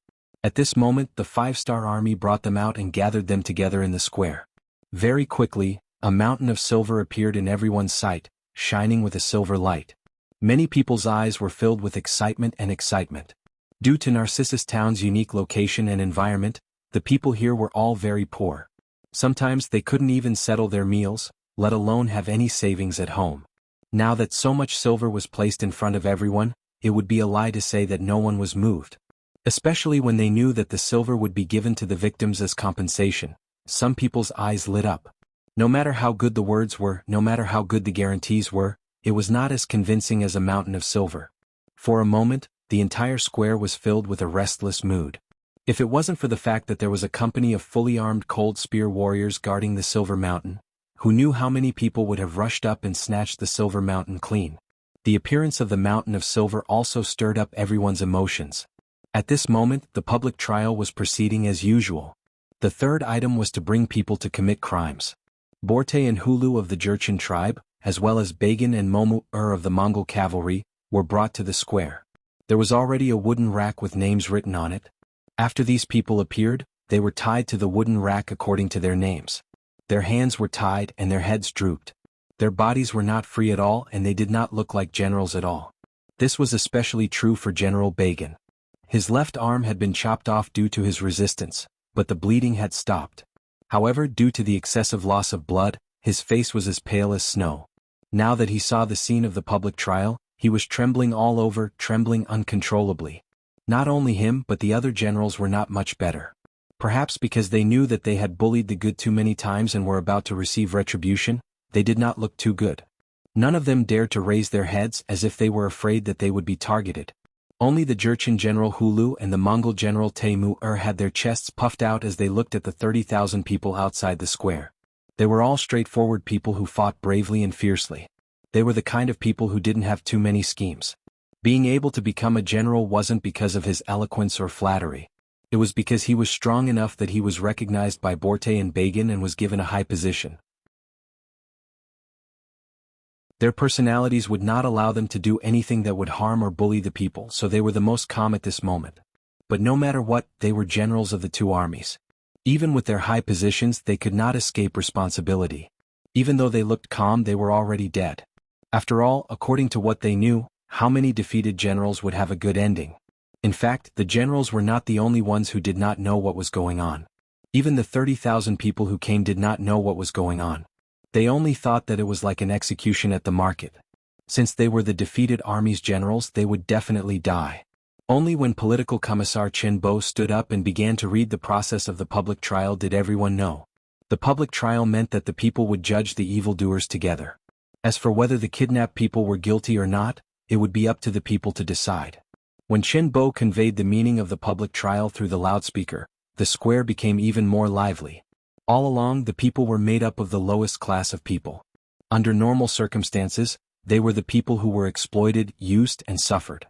If there was something good, it would rarely have anything to do with them. On the other hand, if there was a need to put in effort or risk their lives, it would naturally be their turn. This might seem very unfair, but this was the norm in a feudal society. For thousands of years, the people had become accustomed to it. On the contrary, there would occasionally be one or two officials who would plead for the people. They would be seen as honest officials, and things like giving people umbrellas and so on would happen again and again. Thinking about it, it was sad. The officials only did what they should do and the people would be so grateful. It had to be said that this was the world's biggest joke. The people were used to listening to others, used to being oppressed by others. Suddenly they could make decisions. This made them feel uncomfortable. A group of people huddled together and chattered. They did not dare to believe and did not dare to believe. Qin Bo had already expected such a scene. Seeing this, he could not help but envy the people of Chen City. Compared to them, the people there not only had a higher quality of life, but they also had more human rights. Once they encountered injustice, they could respond step by step and finally be dealt with properly. Although it was said that there were no absolutes in the world, and not everyone could obtain the ideal outcome when encountering injustice, but most people still received the respect of human rights. At the very least, if there was a public trial in Chen City, the people there would not be so agitated. They would even take it for granted. This was the difference. And this small difference, who knew how many years it would take for others to catch up, before they could truly accept it and change their mindset. After being distracted for a moment, Qin Bo's gaze returned to the 30,000 people in front of him. Using the loudspeaker, he shouted, "Could it be that none of you have been oppressed or bullied? As long as you can provide the corresponding evidence or find a witness, then we will make the decision for you. Do you see that mountain of silver?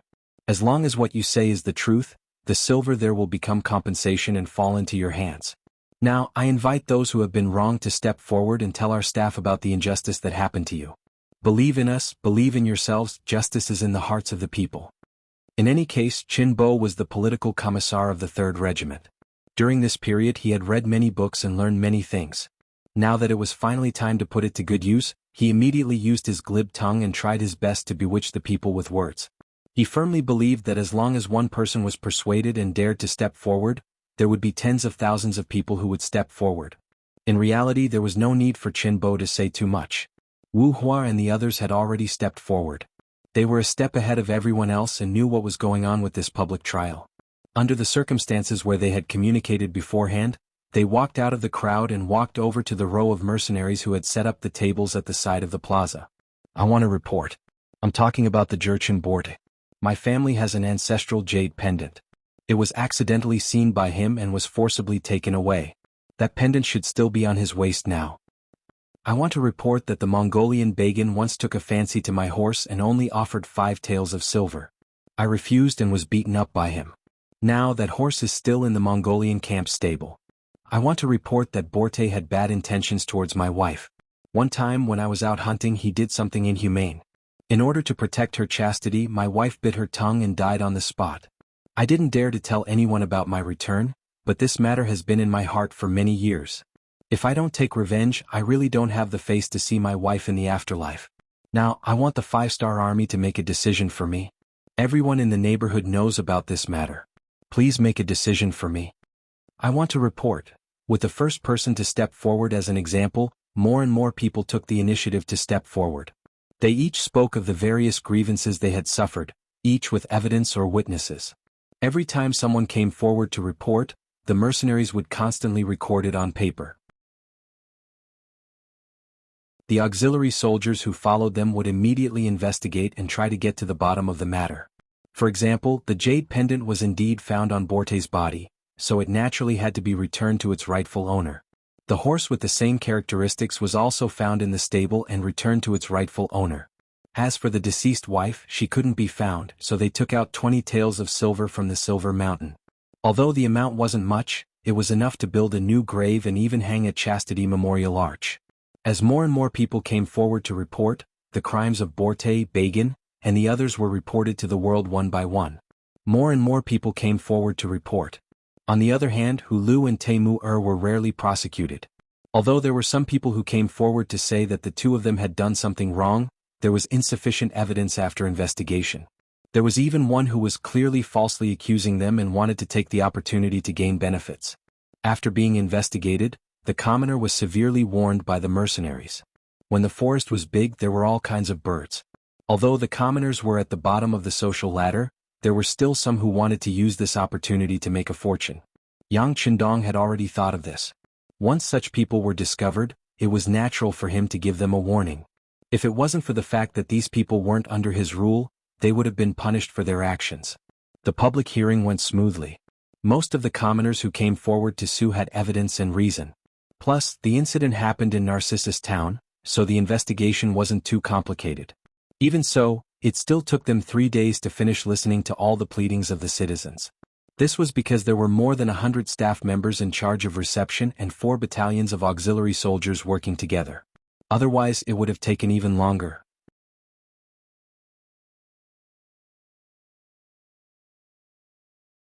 Chapter 655. 3 days later, the silver disappeared. It was all given out as compensation. The 5-star army had truly become a protective force that cared for the citizens of Narcissus Town. On the same morning, the final item of the joint trial, the sentencing. It officially began. Chin Bo was still the one presiding over the meeting. In his hand, he held a statistical report of the 3 days since the public trial. Using the loudspeaker, he read it out loud. Borte was indicted for 17,832 crimes. After verification, he was found to have been an accomplice for 17,725 crimes. Due to his heinous crimes, he was sentenced to the punishment of death by 1,000 cuts. Bagan was indicted for 15,347 crimes.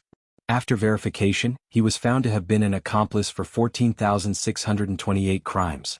Due to his heinous crimes, he was sentenced to the punishment of death by 1,000 cuts. Centurion Zhang Maoshi was indicted for.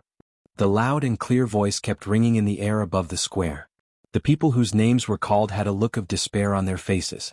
At that moment, even death had become a kind of happiness because they still had to go through thousands of cuts before they could close their eyes and die.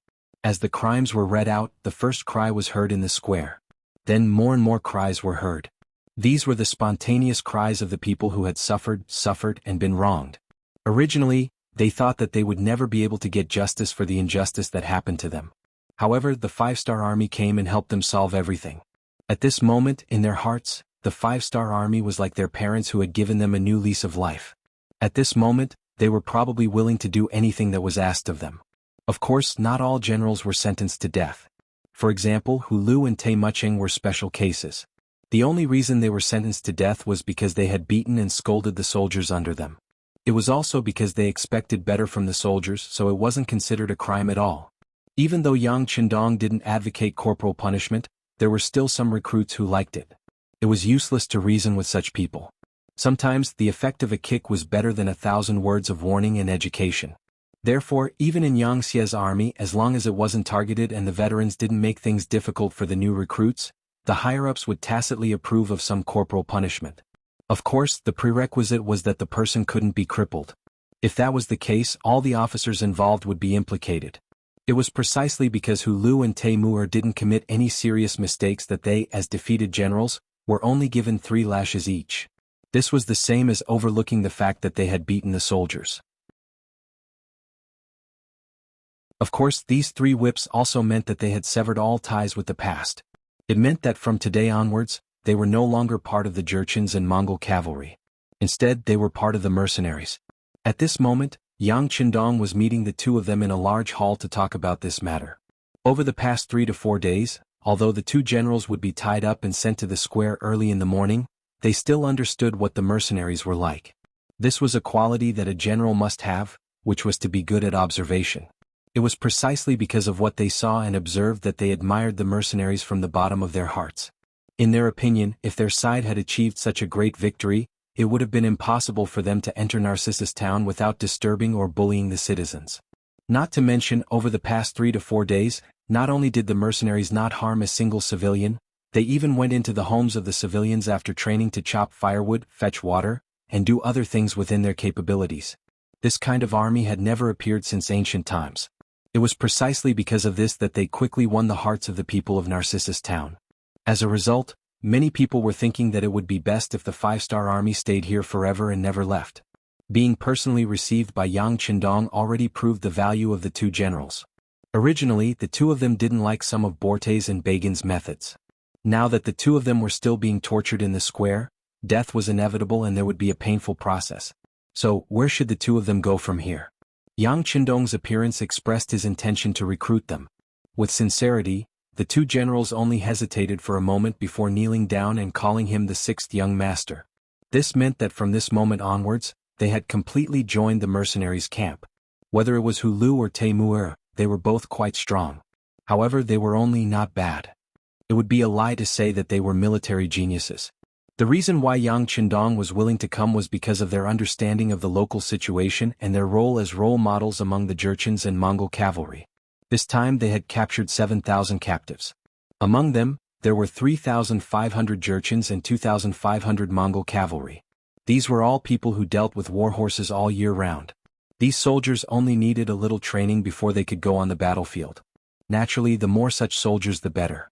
Not only these 7,000 captives, Yang Qindong also had no intention of letting the 8,000 strong men in Narcissus town go.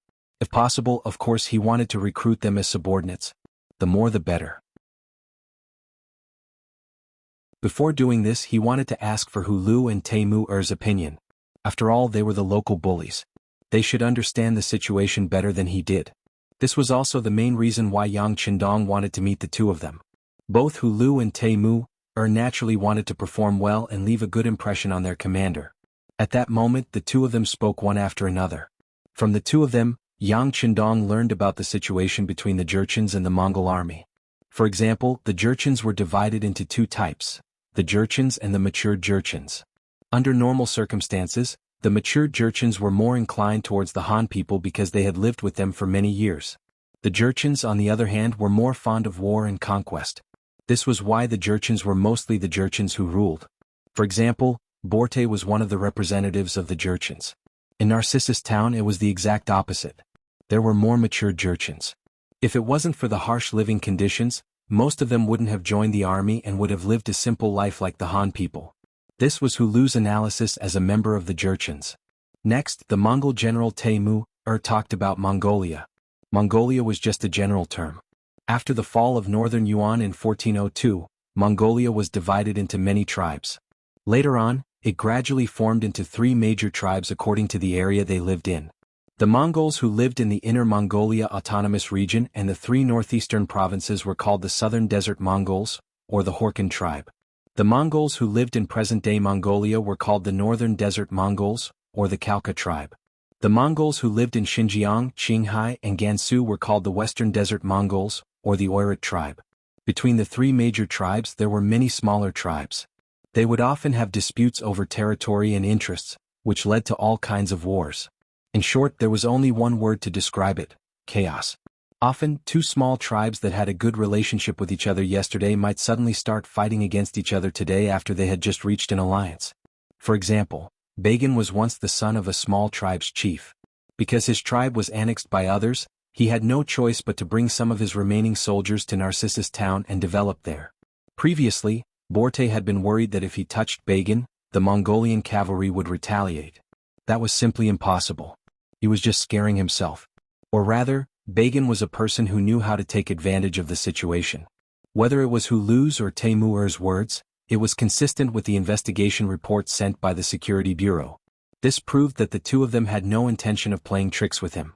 Yang Qindong was naturally very happy.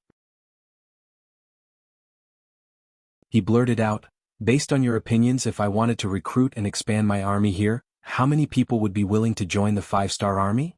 In order not to attract the attention of Baiming, Wala, or even the Mongolians, Yang Qindong planned to use the name of the 5-star army before he developed enough strength in this area. Once the time was right or he couldn't hide it anymore, he would use the name of mercenaries again. In order to set an example, Yang Qindong naturally only mentioned the 5-star army when he spoke. After saying that, he looked at Hu Lu and Taimu Er with a smile, waiting for their reply. In his heart, he honestly didn't care about the revenge of the Jurchens and the Mongolian cavalry.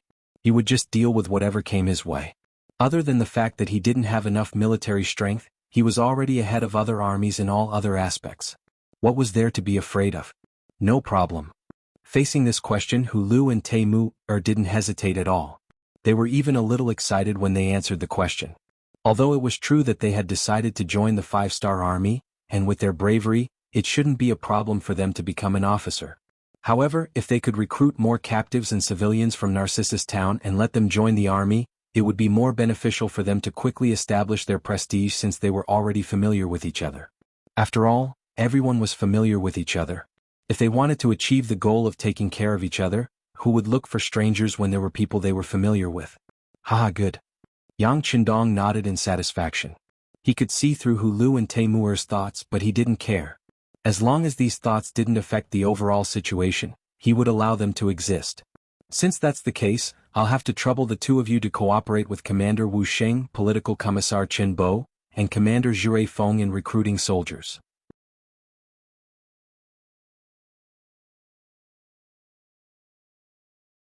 Chapter 656. Yang Qindong did indeed want to recruit soldiers. Not only that, he also wanted to establish a cavalry division. After obtaining so many war horses, he felt that the time was ripe. What army was the strongest in the grasslands?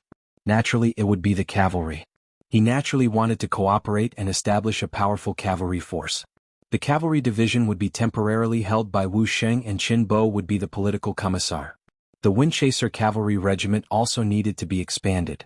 However, it wasn't suitable to establish a cavalry division at the moment. It would be called the Cavalry Reinforced Regiment for now. The number of soldiers under it was equivalent to 2 cavalry regiments. It could be considered below a division and above a regiment. In fact, this unit could also be called a brigade. However, Yang Qindong didn't want to go through so much trouble. He might as well just create a cavalry reinforced regiment. Now that the main theme had been set, the next step was to recruit soldiers. Because of the previous 3 days of public trial and the fact that the 5-star army had already gotten along well with the commoners during this period of time, their relationship was extremely good. Naturally, there wouldn't be any problems with the recruitment of soldiers. On the contrary, because there were too many applicants, they had no choice but to use the method of selecting the best. Compared to the other armies that needed to recruit strong men from all over the place and promise them great benefits in order to barely gather enough soldiers, this kind of upsurge of people signing up to join the army would definitely make those people jealous if they knew about it. This was the use of role models. This was the use of words and example. When you truly saw the commoners as human beings and gave them the respect and dignity they deserved, you would discover that their cute side would be revealed. They would truly think for you and be willing to give you everything they had. Of course, this was also related to the generosity of the 5-star army.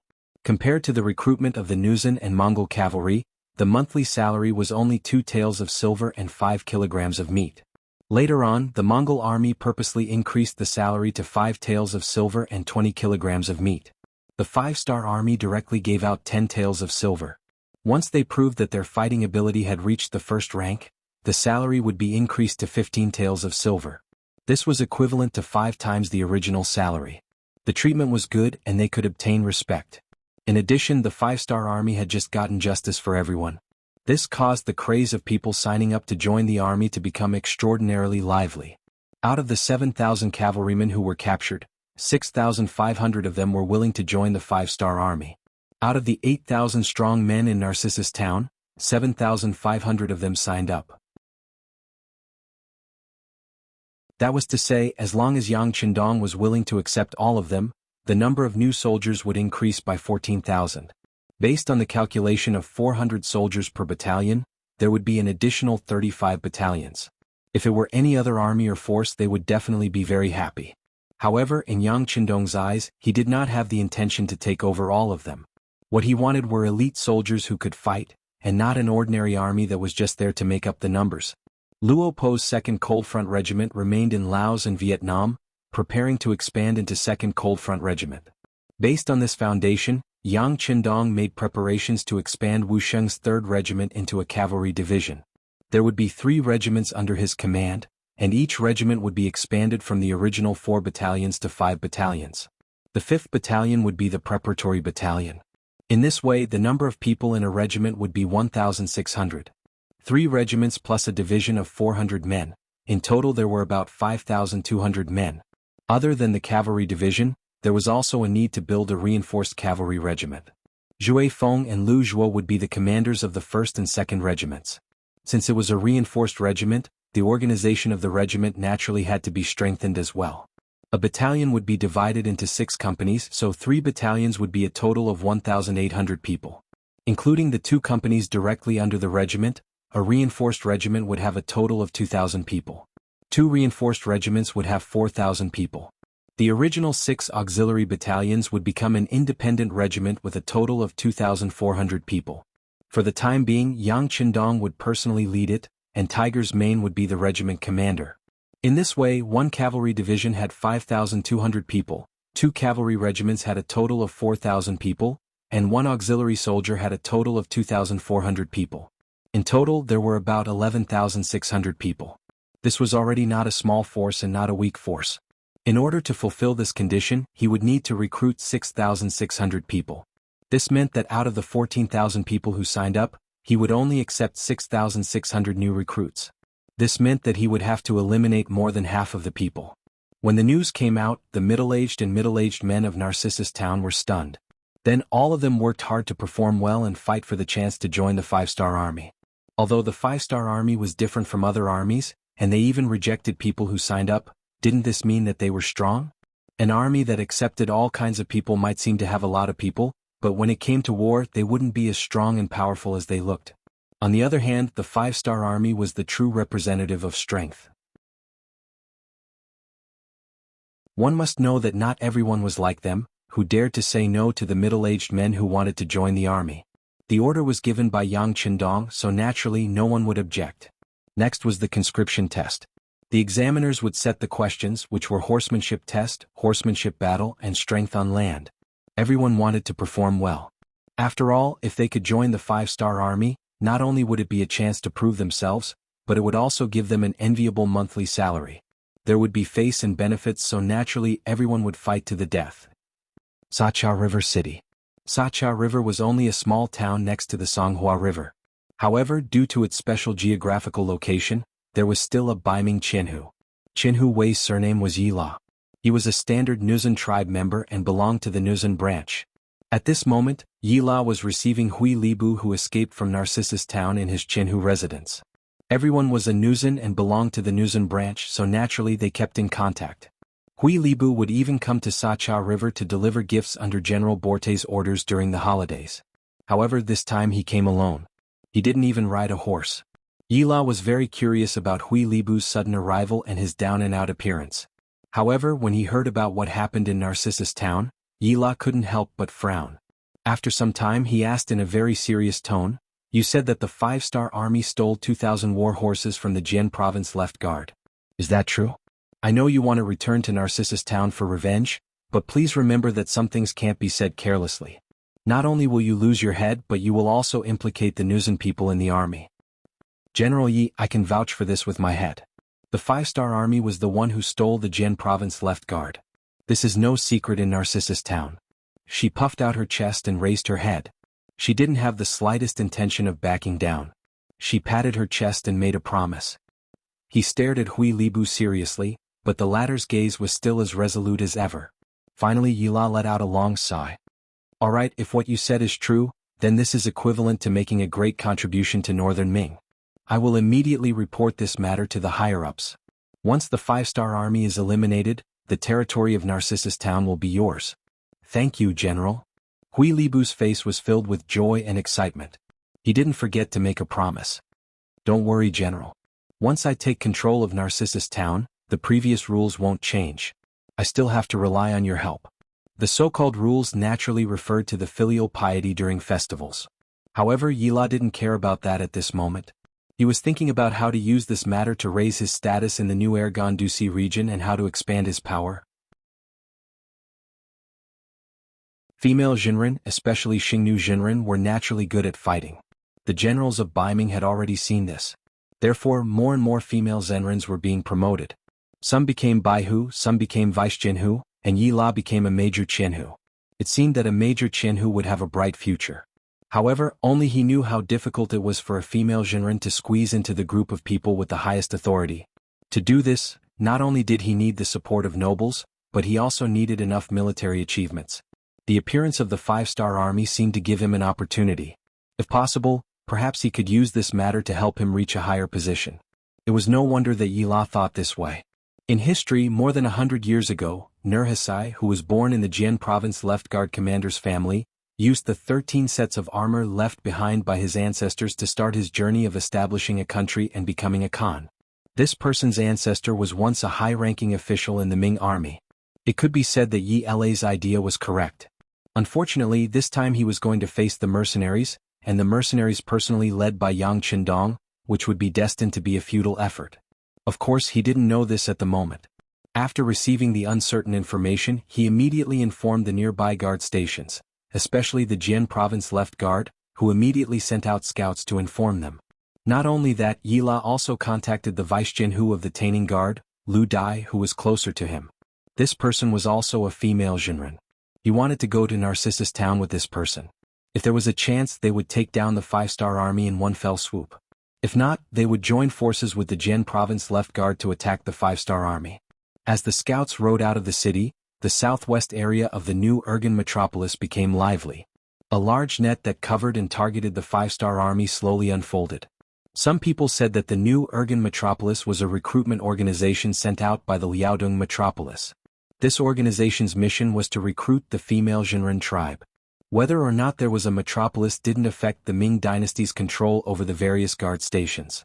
In some people's eyes, the new Urgan metropolis was just an administrative area. It wasn't even an organization.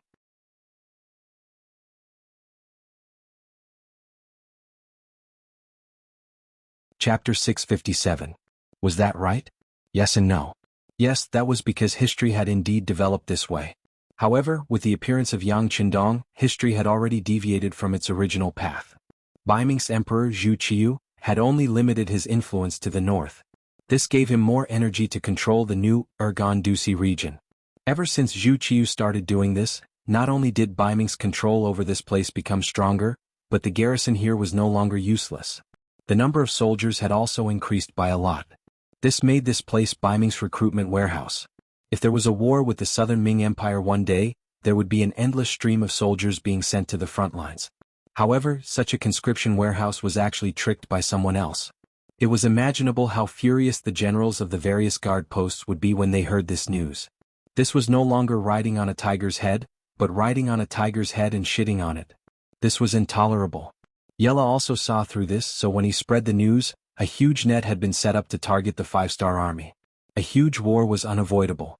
Narcissus Town. After 3 days of public hearings and 7 days of conscription examinations, 6,600 new recruits had been selected and were officially assigned to the various divisions and battalions. More than 6,000 people had joined all of a sudden. This number was much more than the original mercenary army and 5-star army. This unavoidably lowered the 5-star army's combat ability and even pushed the mercenary army, which was a first-class army, down to a second-class army. This was the pain of expanding the army. It was unavoidable. Fortunately, with Yang Qindong's leadership, as long as they went through the baptism of war, he believed that the 5-star army would definitely shine brightly and become a first-class army again. After staying in Narcissus Town for 12 days, the team of close to 12,000 people finally had to leave. Before he left, Yang Qindong left behind many weapons he had seized from the Borte tribe and Bagan tribe.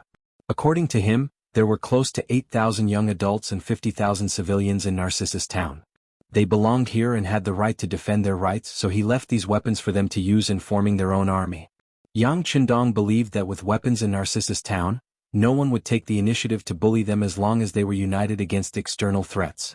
Of course, a person's path still had to be walked by themselves. Yang Qindong could not take care of them forever. Perhaps one day he would point his army at the new Urgan prefect, and the civilians would really be liberated. Yang Qindong did not know how long he would have to wait for that day. However, he was clear that his current mission was to get to the Walla region. If they were able to fight evenly with Baiming, he would not attack.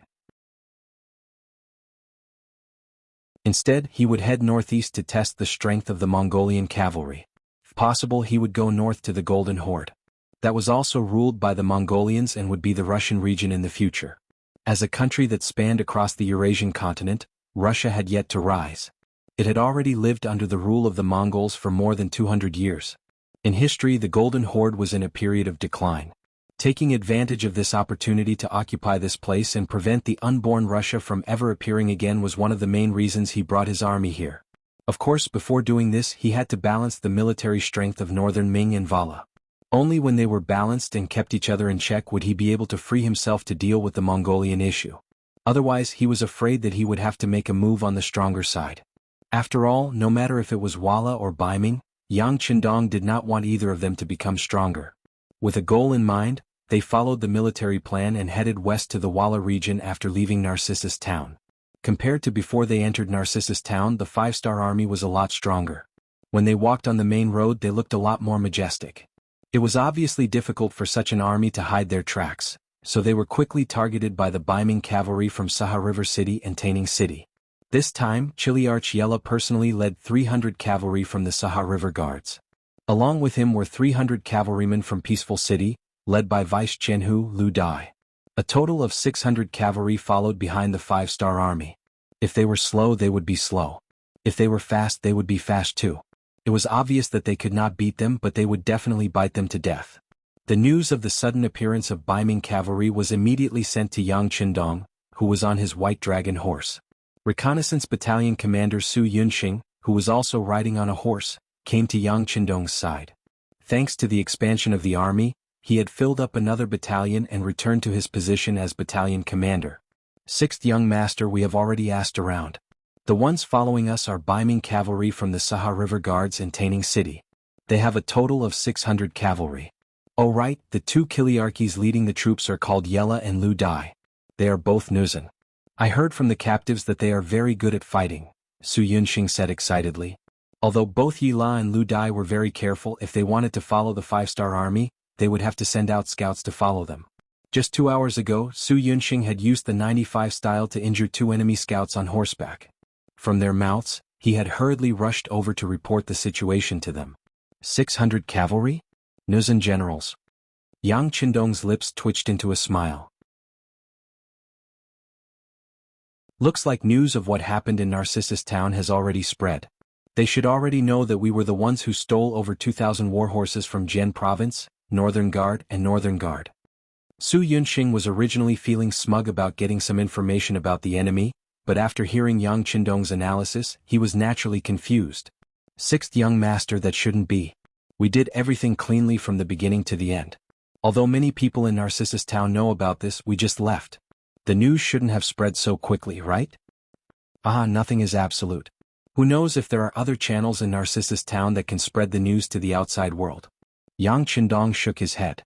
He would never underestimate any enemy, nor would he think that he was the smartest person. Because anyone who did this would not live long. There was nothing wrong with thinking the best of things but preparing for the worst. Alright, increase the number of scouts at the front.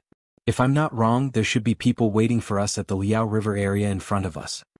His tone was neither hurried nor slow, but his attitude was very firm. Su Yunxing was very puzzled when he saw all this. How did the 6th Young Master know that there would be enemies waiting for them ahead? He was the leader of the scouts, okay? However, since this was what the 6th Young Master said, Su Yunxing naturally could not object. He only agreed with a dubious thought and rode off. Liao River was a large river that blocked the path of the 5-star army. There were only 2 ways to enter the Walla area from Narcissus Town. One was to go north over the mountains and cross the Daxing and mountain range, or go west and cross the Liao River. Considering that the army was now all cavalry, passing through a primitive forest like the Daxing and mountain range was extremely difficult. In the end, Yang Qindong made a decision and decided to take the Liao River. However, if they wanted to pass through the Liao River, they would definitely have to return to the territory under the Jian Province Guard's jurisdiction. It would not be easy for so many troops to take the path. It was very likely that a great battle would be unavoidable. Fortunately, Yang Qindong had already made preparations for this. He wanted to train his troops, and what was the best way to increase an army's combat strength? Of course, it was a great battle to his heart's content. It could be said that when Yang Qindong chose to enter the Walla through the Liao River, he had already made preparations for a battle with the Baiming army. However, what he never expected was that because he wasn't able to return, the news was leaked ahead of time. Right now, at the Liao River, it wasn't just the nearby Baiming's 30,000 guards that were waiting for him. The Jian Province Left Guard, Maolian Guard, Twin City Guard, Jian Province Guard, and Shenyang Central Guard that received the news had already sent troops, or they had already hurried to the northern source of the Liao River, or were currently hurrying over. The scouts sent out by the reconnaissance battalion quickly received this news. After compiling the information and sending it to Battalion Commander Su Yunxing's hands, it was then sent to Yang Qindong. At this moment, when Battalion Commander Su looked at Yang Qindong, his eyes were full of admiration and respect. Without any reference or data, completely relying on intuition and guesses to predict the next step of the situation. What was there to be scared of when following such a meticulous commander? Yang Qindong didn't reveal a trace of arrogance. Instead, he carefully read the information gathered by the reconnaissance battalion. The Twin City Guard had 300 infantrymen, the Maolian Guard had 300 infantrymen, and the Jian province left guard had 2,000 infantrymen led by Commander Tang Longtian.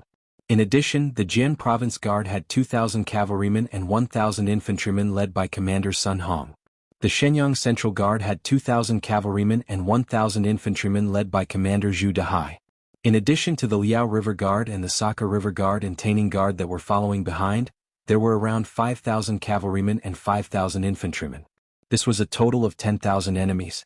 For them to suddenly deploy such a force, it was clear that they wanted to seek justice for the 2,600 horses that were stolen from the Jian province 3 guards. Could they really scare him with just these people? If it was before he went to Narcissus Town, he might have been a little afraid. But now Yang Qindong's strength had also grown. He had 12,000 men under him and all of them were cavalrymen. They had the best war horses, the best weapons and even the strongest combat power.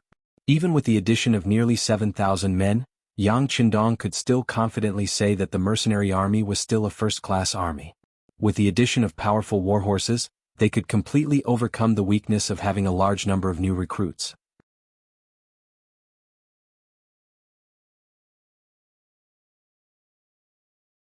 Chapter 658.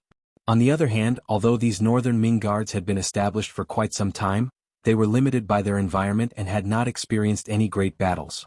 With their short-sightedness, it was easy for them to have an arrogant attitude of thinking that the heavens were number 1, the earth was number 2, and they were number 3. This was the time to teach them a good lesson. Calm and collected, full of vigor. After Yang Qindong digested the information and firmly memorized it in his heart, he raised his head again. At this moment, his face was still filled with confidence and his gaze was incomparably firm.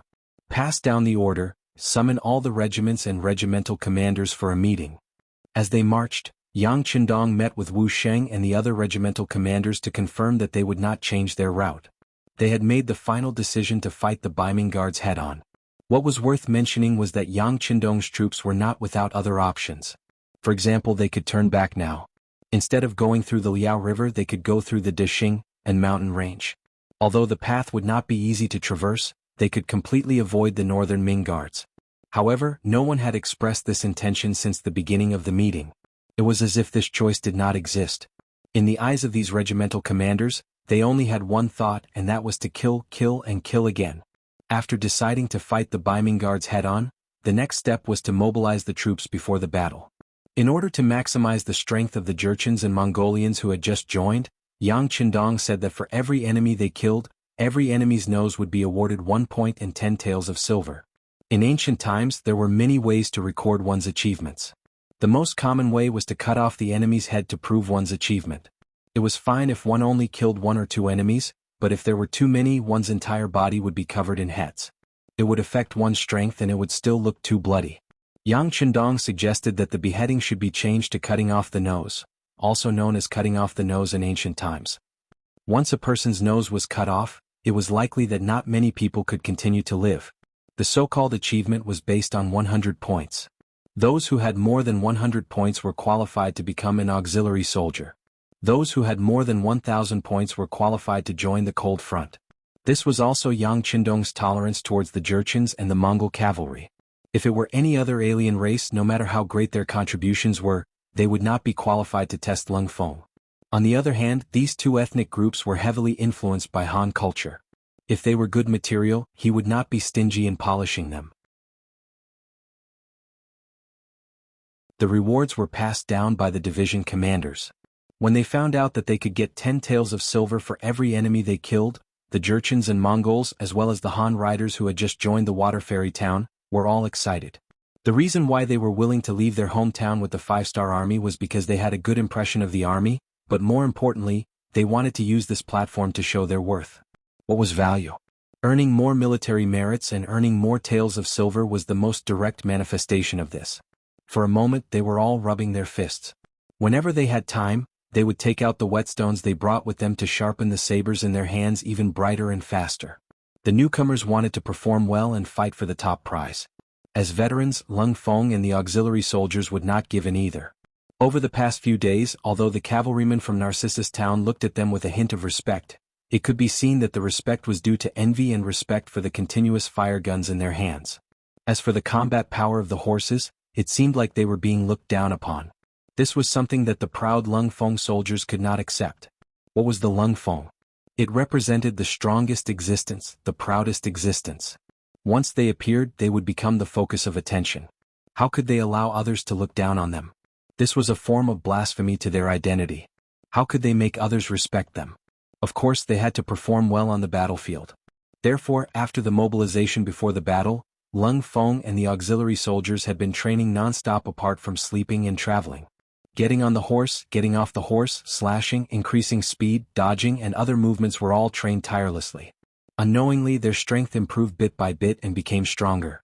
Compared to the hard work of Lung Feng and the auxiliary soldiers, and compared to the sharpening of the cavalry, the Baiming army's camp by the Liao River was very relaxed. Ever since they came to the new Urgan-Dusi region, the Baiming guards had become the ruler here. Especially when the other factions were still very weak and had not been able to rise up, they were the sky here, the boss here. Since they were the boss, of course they had a sense of superiority. They only needed to point their weapons at a place and that place would have to submit. This seemed to have become an iron law. As time passed, they got used to being high above others and used to bullying others. The more they were like this, the more dissatisfied they were with the Five-Star Army's actions. They did not have any ideas about the Five-Star Army, but instead they were targeted and tricked by someone else. How could they face this? If they did not get back at them, how could they face others in the future? The Five-Star Army had to pay the price. This was something they had all come to a consensus. As a result, the Jian Province Left Guard, Jian Province Guard, and Shenyang Central Guard all sent out their troops. 5,000 cavalry and 5,000 infantry. In their eyes, this type of formation was enough to scare the Five-Star Army's legs until they went soft. Arrogant, and condescending, it made many of the northern Ming soldiers who came here treat this official mission as a vacation. Even though the scouts at the front were continuously sending back news, even though there were scouts at the front that had already been captured by the enemy, their side's formation should have already been known by the enemy. As the commanding generals of this battle, Jian Province Guard Commander Sun Hong, Shenyang Central Guard Commander Zhu Dehai, and Jian Province Left Guard Commander Tan Longtian still had an appearance of victory in their grasp. Since you already know our strength, then you should feel even more fear, right? The three generals had this type of confidence. In reality, they also possessed great influence. This type of formation could scare many people without even fighting. For example, if this type of formation was placed in front of Borte and Ba Zhen who had already been killed by 1,000 cuts, perhaps there really was no need to fight. They would have to consider surrendering or running away. This was precisely the powerful influence of the Baiming army. Meanwhile, this type of influence was established precisely during Emperor Zhu Di's reign. This emperor who relied on great strength to fight his way to power, developing the navy, conquering Mongolia in the north, conquering Jiaoji in the south, establishing great contributions. He also struck fear into the hearts of the other races around the Great Ming Dynasty. Once they heard that this was the Great Ming Dynasty's army, they would often collapse without a fight, defeat set in stone. Unfortunately, that was already in the past. The defeat of Tumu already indicated that the Great Ming Dynasty had fallen from its peak. If they did not change and did not work hard, after 100 years, they would completely walk out of the stage of history. These were all things that Yang Qindong knew. These Baiming guards were still unaware, still living under the powerful halo of their ancestors, still waiting for the Five-Star Army to dismount and surrender. The ignorant were fearless. It was precisely because they did not think that the Five-Star Army was that powerful that they were destined to pay the heaviest price in the upcoming battle. 3 days later, the Five-Star Army finally appeared 20 miles away from the Liao River and quickly set up camp here. Smoke rose from the chimneys, and the fragrance of meat permeated the air. There was a lot of meat, wine, cigarettes, and other things that were prepared by Yang Qindong before he came to the new Urgan-Dusi. The meat was cured and could guarantee that the meat would not spoil for a certain period of time. When the fragrance of the meat began to spread, the entire camp instantly became lively. Lung Feng and the auxiliary soldiers were better off as their meals were not bad. They could not eat hot food unless they were marching or fighting and needed to be hidden. If it was during normal times except for breakfast, there would be meat for almost every meal. They were used to it. On the other hand, the cavalrymen from Narcissus Town and the Windchaser cavalry were overjoyed. Most of them were young and this was the time when they could eat. Since there was enough meat, everyone was naturally prepared to have a big meal to satisfy their appetite. Of course, when the fragrance of the meat permeated the air, everyone knew very well that the war was about to begin. However, no one was nervous. Whether it was the battle-hardened Lung Feng, the Windchaser cavalry, or the cavalrymen from Narcissus Town, they were all used to seeing life and death. To them, war was a process of death. The only difference was one's strength and luck. At the same time, war was also a process for them to reap rewards. Once they won, the benefits they received would be much greater than usual. As the saying went, wealth comes from danger. Needless to say, after witnessing the might of the continuous fire muskets in the hands of the Lung Vanguard and the shiny steel sabers in the hands of the Lung Vanguard, the auxiliary troops and the Windchaser cavalry, although they were envious, they also wanted to own such powerful and excellent weapons one day. At the same time, they were very confident. With such powerful comrades, what was there to be afraid of? Victory would definitely belong to them. The 5-star army finally arrived and set up camp 20 miles away. When the news reached the Beiming army's camp, the 3 generals in charge gathered together. However, there was no prepared sand table in front of them, and the 3 of them did not intend to sit down and discuss tactics. There was only meat and wine in front of them. The 3 of them ate and drank as they talked about their experiences. Most of the time they talked about the war between Beiming and Walla. Both sides suddenly fell out with each other. Then both sides stationed their troops at the border. After that, they began probing each other. Once they got used to each other's tactics or figured out each other's strength, a huge battle would be unavoidable.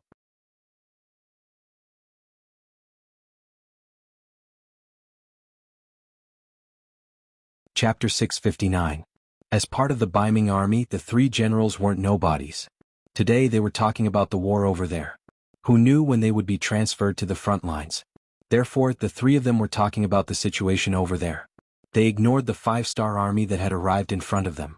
Even though the scouts had reported that there were more than 10,000 people on the other side and that they were all cavalry, the 3 generals still didn't take them seriously. Perhaps they already knew that the 5-star army was recruiting soldiers in Narcissus Town. From their point of view, how strong could a newly formed army that hadn't even gone through training yet be able to display such a strong combat strength? They were the Beiming army and represented the strongest country and army in the world. Why would they be afraid of a new army that hadn't undergone the baptism of the battlefield? However, they had quite a number of war horses. After defeating the 5-star army, the 3 generals could sit down and discuss how to divide them up. The 3 generals drank and chatted until they were a little tipsy. Only then did they disperse. Only then did Sun Hong, the commander of the Jian Province Guards, speak. General Zhu, General Tang, I hope that we can unite tomorrow and restore our glory. Yes, please rest assured, General Sunday. Zhu Dehai and Tang Longtian also cupped their fists with a serious look on their faces. Then they strode out of the tent. At this moment, the 3 of them didn't take tomorrow's battle seriously. In their opinion, it was like an adult beating a child. They usually didn't want to lower themselves to your level, but once they stretched out their arms, victory would be decided with a slap. The mercenary camp was also unusually quiet at this moment. Other than the soldiers on night duty, everyone else had already gone to sleep after eating their fill. There would be a big battle tomorrow, so everyone needed to conserve their energy. In Yang Qindong's commander's tent, there were still oil lamps that hadn't been extinguished. With that chi, Yang Qindong would often rest for 4 hours a day to ensure that he would be full of energy and vigor. At this time he was not sleepy yet. He was standing in front of the sand table and looking carefully. Even though he held another military meeting before dinner and discussed all the possible problems that should be prepared and might happen, he still wanted to verify if there was any negligence before the war. Perhaps some people would attribute all of Yang Qindong's achievements to Okura, but if it wasn't for his hard work and diligence, even if he could win, he wouldn't have made such great progress in less than 4 years. Young master, it's almost midnight. Go and rest. Tiger's Mane walked into the tent sleepily. He first patted Beta Persei, who was standing at the side waiting for orders, and told him to take the time to rest. Tiger's Mane then walked over to the sand table. You slept well. Yang Qindong raised his head and casually glanced at Tiger's Mane, who was walking over, then waved his hand. I'm not sleepy yet. I don't need anyone to serve me here. You can go and sleep a little longer. When Tiger's Mane came to Yang Qindong's side, he had already recovered his energetic appearance. No need, young master. I'll sleep after dinner. I've slept enough, hee. Then, after looking at the sand table, he asked curiously, Is there a problem? No. Yang Qindong straightened his body and lightly shook his head. Then, with a smile on his face, he said, I've made sufficient preparations. As long as nothing unexpected happens, the outcome of the battle will be decided. Accidents?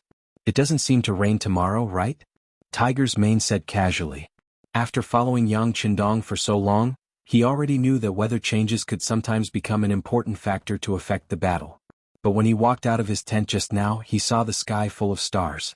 Presumably it would be a sunny day tomorrow. Of course there won't be rain.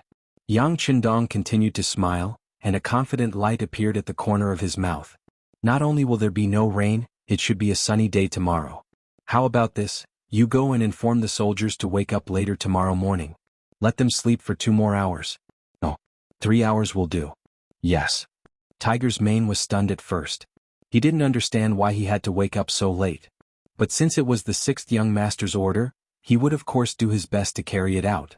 But in his heart he thought, could it be because the troops didn't get a good rest during the march so the soldiers were allowed to sleep a little longer? Actually, it wasn't just Tiger's Mane who thought this. The next morning, the other soldiers who woke up 3 hours later than usual all had the same thought. They slept for about 10 hours. Everyone was full of energy and didn't feel tired at all. The 6th young master felt sorry for them, but he didn't know that Yang Qindong had his reasons for doing this. The 10,000 soldiers of the Northern Bright Guards had indeed woken up very early in the morning. In fact, they were all woken up before the sky was completely bright. Although some of them didn't get enough sleep and were a little dissatisfied, when they thought about how the 5-star army had already appeared in front of them, even if they didn't take the initiative to attack, they would still fight back. In other words, there was bound to be a big battle today. Since that was the case, it didn't matter if they slept a little less. It wasn't just the soldiers. Even the commanding generals, Sun Hong, Zhu Dehai, and Tang Long Tian, woke up an hour earlier than usual. Afterwards, they started a fire to cook, put on their armor and brought out their war horses. They were all ready for battle.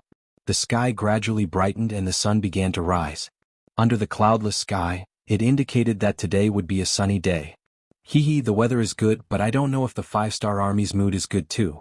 Sun Hong, who had already mounted his warhorse, looked at Zhu Dehai and Tang Long Tian and laughed heartily. He had a relaxed expression on his face. The two generals naturally laughed along. At this moment, they seemed to have already seen a large number of war horses being captured by them, and the scene of them achieving great military merits. Reporting, the 5-star army has begun to move. A troop of nearly 2,000 cavalry has already left their camp and is slowly approaching us. They are currently about 18 miles away from us. A scout rode his horse to the front of the 3 generals and quickly jumped off his horse and knelt on the ground as he reported. Are you going to make a move now? Good scout again. Hearing that the 5-star army was indeed going to attack, Sun Hong didn't think much of it. Everything was within their expectations. The 3 generals had already reached a consensus. Since the 5-star army had arrived at the Liao River, if they wanted to cross they would have to face them. At that time they would only have 2 choices, attack or defend. However, if they only defended they wouldn't be able to get supplies for a long time. Thus, attacking was the most likely option. Now that they heard that the other party had sent out close to 2,000 cavalry, they naturally wouldn't panic. On the contrary, they were somewhat dissatisfied with the fact that they only sent out 2,000 soldiers. With such a small number, it wasn't even enough to fill the gaps between their teeth. The scout obeyed the order and turned around to scout again. After the time it took for an incense stick to burn, another scout returned and reported that the 5-star army's cavalry was only 12 miles away from them. After such a long time, they only managed to run 8 miles. Hee, the 5-star army's cavalry is too slow. This time, without waiting for Sun Hong to express his opinion, Shenyang Central Guard Commander Zhu Dehai had already laughed out loud. This person was slightly chubby. When he laughed, his warhorse seemed to be greatly pressured as it paced back and forth a few steps. The armor on his body also trembled along with his laughter. It looked quite comical. Not bad. The 5-star army's cavalry is too slow. It seems like there's nothing to worry about. Sun Hong laughed and nodded. At this moment he was even more confident in this battle. After hearing Commander Sun Hong and Commander Zhu Dehai's words, the other Qinhu and Baihu commanders beside them all nodded. The commander of the Jianzhou Left Guard, Tang Long Tian, directly shouted, "Inform the soldiers to be alert and prepare to face the enemy." The Beiming City Guard soldiers who were originally standing by the river lazily were all alerted by their superiors. Some of them held large swords, some of them held shields, some of them held bows and arrows, some of them held spears, and some of them prepared barricades. They all began to move. They were only waiting for the 5-star Army's cavalry to appear so that they could teach them a lesson. 20 miles away in the 5-star Army's camp, the soldiers had a good night's sleep. After eating a nutritious breakfast, they began to wait for the order to march. In the command tent, after waiting for the regimental and battalion-level officers to walk in one by one, they stood in 2 rows and looked at Yang Qindong, who was sitting at the head of the table. After looking at each officer, Yang Qindong, who was originally serious, suddenly smiled and explained, "The plan has changed. The time of the attack has been extended to 2 hours, but I don't know if everyone is ready now." Reporting to the 6th young master, "The preparations are complete. We can attack at any time." The officers were full of energy as they spoke. Good. Influenced by his words, Yang Qindong nodded his head in satisfaction. Then he looked at Su Yunxing, the commander of the reconnaissance battalion, and asked, "How are the Bugs, Northern Ming cavalry scouts, being dealt with? Have the 1st and 2nd regiments set off according to the plan?" Su Yunxing, who was called, stood up straight and raised his head. He was full of energy as he said, reporting to the 6th young master, 32 Baiming were killed an hour ago. Commander Wu and Political Commissar Chen have already set off according to the plan.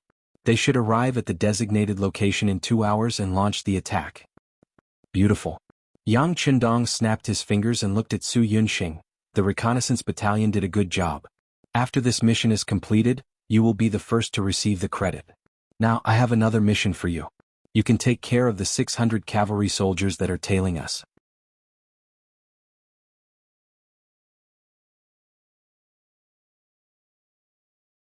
Chapter 660. When Su Yunxing heard that he could obtain a 1st merit, his face was already filled with excitement. Now that he heard that there was a battle to fight, he immediately stood at attention in excitement. "6th young master, please rest assured. I will definitely complete the mission." With regards to Su Yunxing, Yang Qindong was still very reassured. Up until now, whenever a mission was given to him, there was not a single time where it was not completed well.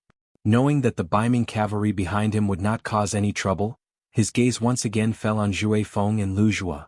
Then he used an encouraging tone and said, "This time the 3 divisions will only be cooperating in battle. Only your 2 reinforced regiments will be the main force. This is also the first time you guys are going to battle since the expansion. I hope that you guys will be able to produce a perfect result. This young master also has great confidence in you guys. Now go and prepare for battle." After saying this, Yang Qindong intentionally raised his hand to look at his watch. "The attack will begin at 10:30 in the morning. You guys have less than an hour to prepare." "Yes." Zhui Feng and Lu Zhua simultaneously gave a military salute. Then they led their respective battalion commanders out of the command tent. Next, it was time to use actions to perform. No matter how beautiful the words were, it was better to do things well and fight the battle well. In the blink of an eye, the large tent became empty. Seeing that there was no one else around, Tiger Mane could not help but come to Yang Qindong's side. "Young master, you see that they all have a mission. The auxiliary barracks can't always be idle. The 6 battalion commanders have already reported to me. They also want to contribute and go to the battlefield. According to the original plan, the auxiliary barracks really had nothing to do with this battle. Their main mission was to take care of the logistics and the resources in their hands. When they first came to Sea Town from the sea, they brought a lot of resources. If anything happened to them, then the food and water of the army would become a problem." However, Yang Qindong could understand Tiger Mane's feelings. After the expansion of the army, the 6 auxiliary battalions were placed under his direct control. Later on, he gave the authority to Tiger Mane to train his abilities. This made Hu Mang so happy that he almost choked. As Yang Qindong's closest and most trusted person, he had a lot of power. Not only did the 2 guards have to listen to him, even the other division commanders had to be respectful when they saw him. But after all, he had never led an army before. This was his regret. Now it was all right, the young master had helped him make up for this regret. Now that he had 6 auxiliary barracks in his hands, if there was a big battle, he definitely wouldn't be able to participate, so there was no need to mention how anxious he was. Yang Qindong pondered for a moment. Since he wanted to train his Tiger Mane, how could it be called training if he didn't go to the battlefield? "Okay, then you can leave 2 of the 6 auxiliary battalions to watch over the resources. You can lead the other 4 battalions. But there is one condition. Let the 2 reinforced regiments charge first. You can only lead the charge 15 minutes after they charge out." Okay, I promise I won't lead the charge. Tiger's man seemed to be afraid that Yang Qindong would go back on his word, so he hurriedly stood at attention. Then he ran out of the command tent with a smile. Although the order to attack was the last, no matter what, it was still a chance to lead the troops. This was already a big breakthrough for him. Baiming Garrison Camp. The infantry and cavalry were separately preparing for defense. According to the plan, they would first block the first wave of attacks from the 5-star army, then the cavalry would suddenly charge out and completely defeat the 5-star army. The development of reality was very smooth at first. There were already scouts who reported that the 5-star army was moving towards them. Although there were less than 2,000 cavalry, it was enough for them to prepare for battle. What they didn't expect was that when the previous scout reported that the enemy was less than 12 miles away, the next scout reported that the 5-star army suddenly stopped and then retreated. They retreated? Sun Hong's face was filled with disbelief. He then looked at Zhu Dehai and Tang Longtian beside him. Zhu Dehai, who was being stared at by him, also had a face full of confusion. He could only find an explanation for himself. Could it be that they found something wrong? But that shouldn't be the case. We didn't prepare any ambush. They really didn't prepare any ambush. Perhaps in the eyes of the three generals, even if they were to face the 5-star army head-on, they still had enough confidence to defeat them. Even if the enemy's numbers were not less than theirs, even if the enemy was all cavalry, they still thought so. It had to be said that they were that confident. Oh no. It should be said that they were that arrogant. It was precisely because they didn't prepare any ambush that the 5-star army's sudden stop and subsequent retreat was so confusing. Just as the three generals were looking at each other, another cavalry scout reported that the 5-star army had started moving again, but it was obvious that they were moving at a very slow speed. What are they doing? Sun Hong was confused. This kind of advance, stop, retreat, and advance again. Moreover, the speed of the advance was very slow. It was really out of his expectations. It had to be said that he had led troops for many years, but not to mention seeing this kind of fighting method, it was the first time he had even heard of it. General Sun, do you think they are afraid? That's why they... Tang Longtian, the commander of the Jianzhou left guards, seemed to have suddenly thought of something and asked. After hearing Tang Longtian's explanation, Zhu Dehai, who was also at a loss, silently nodded his head. It seemed like this was a reasonable explanation. Otherwise, why would the enemy move forward and retreat in a completely different way from the norm on the battlefield? Ah! Sun Hong also believed that this was the result and immediately laughed out loud. Not bad, not bad, it seems like the enemy is really afraid. However, I believe that the general of the 5-star army is still very arrogant and wants to fight with us. Unfortunately, his soldiers are much smarter than him, so they are moving forward and retreating at the same time. Yes, it must be like this. If this is the case, victory is already on our side. Sun Hong was so happy and excited that Tang Longtian naturally laughed along with him. At the same time, he suggested an idea. General Sun, why don't we take the opportunity to kill our way out and seize victory while the enemy is hesitating? Sigh, no rush, no rush. Let them be anxious and afraid for a while. After a while, the time will be more ripe. At that time, we will be able to achieve victory in one go. Ah! Sun Hong laughed towards the sky, full of confidence. His laughter caused the surrounding generals to laugh as well. It was obvious that everyone's thoughts were the same as Sun Hong's. Amidst the laughter, the 3rd Regiment of the 3rd Cold Front Division was slowly advancing 10 miles ahead. Under the leadership of their regiment commander Chun Yang, their marching speed was extremely slow. It was already slower than walking by 5 minutes. The 1st Battalion commander Lu Qing rode beside Chun Yang, who was wearing a black cloak, with an envious expression on his face. The cloak was indeed very cool. Wearing it would unknowingly make one look very cool. Unfortunately, the requirement was that only the regiment commander and above could wear a cloak. Lu Qing was only a battalion commander, and had just been promoted from a company commander after the expansion. At this moment he could only look at Chun Yang with envy. His gaze moved from the black cloak to Chun Yang. Lu Qing took the initiative to speak. Regiment commander, can we only lure the enemy this time? The division commander and the political commissar can lead the 1st and 2nd regiments into battle, right? Our mission.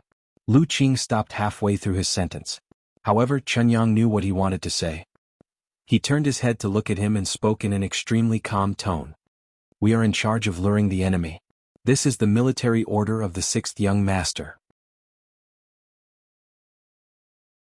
Are you doubting the 6th young master? His voice wasn't very loud. In fact, only the two of them could hear him clearly. However, this sentence was enough to make Lu Qing's face turn pale. Cold sweat flowed down his body. No, I wouldn't dare. How could I doubt the sixth young master? Chun Yang knew that Lu Qing didn't have the guts to do so. Not only Lu Qing but also no one in the army would dare to think that way. Otherwise, the sixth young master wouldn't even need to make a move. Alright, completing the mission is what we need to do. As for killing the enemy, the higher-ups will naturally arrange it. Besides, the order is very clear. We can enter the battlefield, but we can't do it so quickly. We need to see the performance of the 1st and 2nd regiments first. We can only attack 15 minutes after they start attacking. So, save up your strength and perform well when the time comes. Yes, Regiment Commander. When the time comes, you will see the performance of the 1st Battalion. Lu Qing couldn't help but clench his fists. As a new battalion commander, he indeed needed to perform well in order to submit a perfect answer sheet. The conversation between the two came to an end. The two of them didn't have any doubts about the order they received. For example, why did they have to retreat after advancing for a while? For example, why did they have to slow down? Since it was an order given by the 6th young master, it must be correct and the most reasonable. In fact, it wasn't only Regiment Commander Chunyang who didn't think about this question. Even the other regimental commanders didn't think about this question. If they thought about it, they would think that the 6th young master delayed the attack in order to completely outflank the enemy. At this moment it was already noon. The sun was moving towards the highest point in the sky and began to roast the earth. 5-Star Army's main camp. When the clock pointed to 10:30, the regiment commander of the 1st Regiment, Zhui Feng, and the 2nd Regiment commander, Lu Zhua, looked at each other and raised the sabers in their hands. Then 2 black cloaks rushed out. They each led 2,000 cavalrymen and rushed out of the camp. They directly charged towards the Baiming army 20 miles away.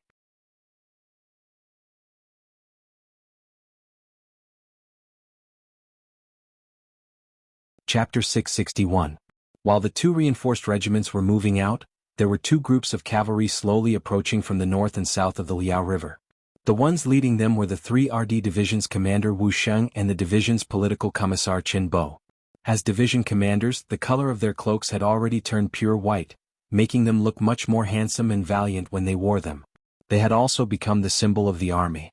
The 2 men walking at the front of the 2 groups looked at the time on their wristwatches as they walked. Thanks to the reconnaissance unit, they had excellent weapons that could kill enemies from hundreds of feet away.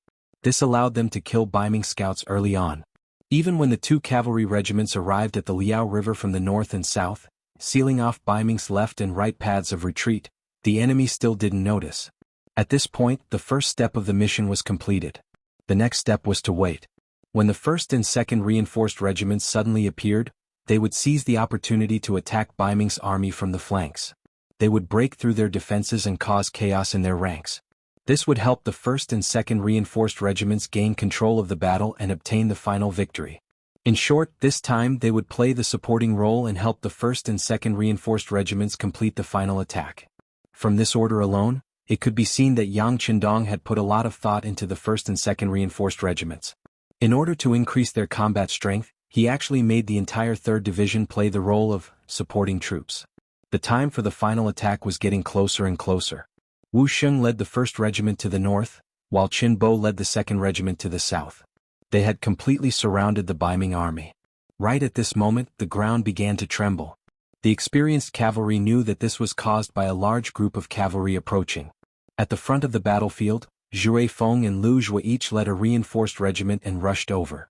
During this time, they overtook the 3 RD Division's 3rd Regiment that was in charge of attracting the enemy's attention. Then without stopping they rushed towards Baiming's main camp. In the center of Baiming's army, Sun Hong and the other generals also felt the ground tremble.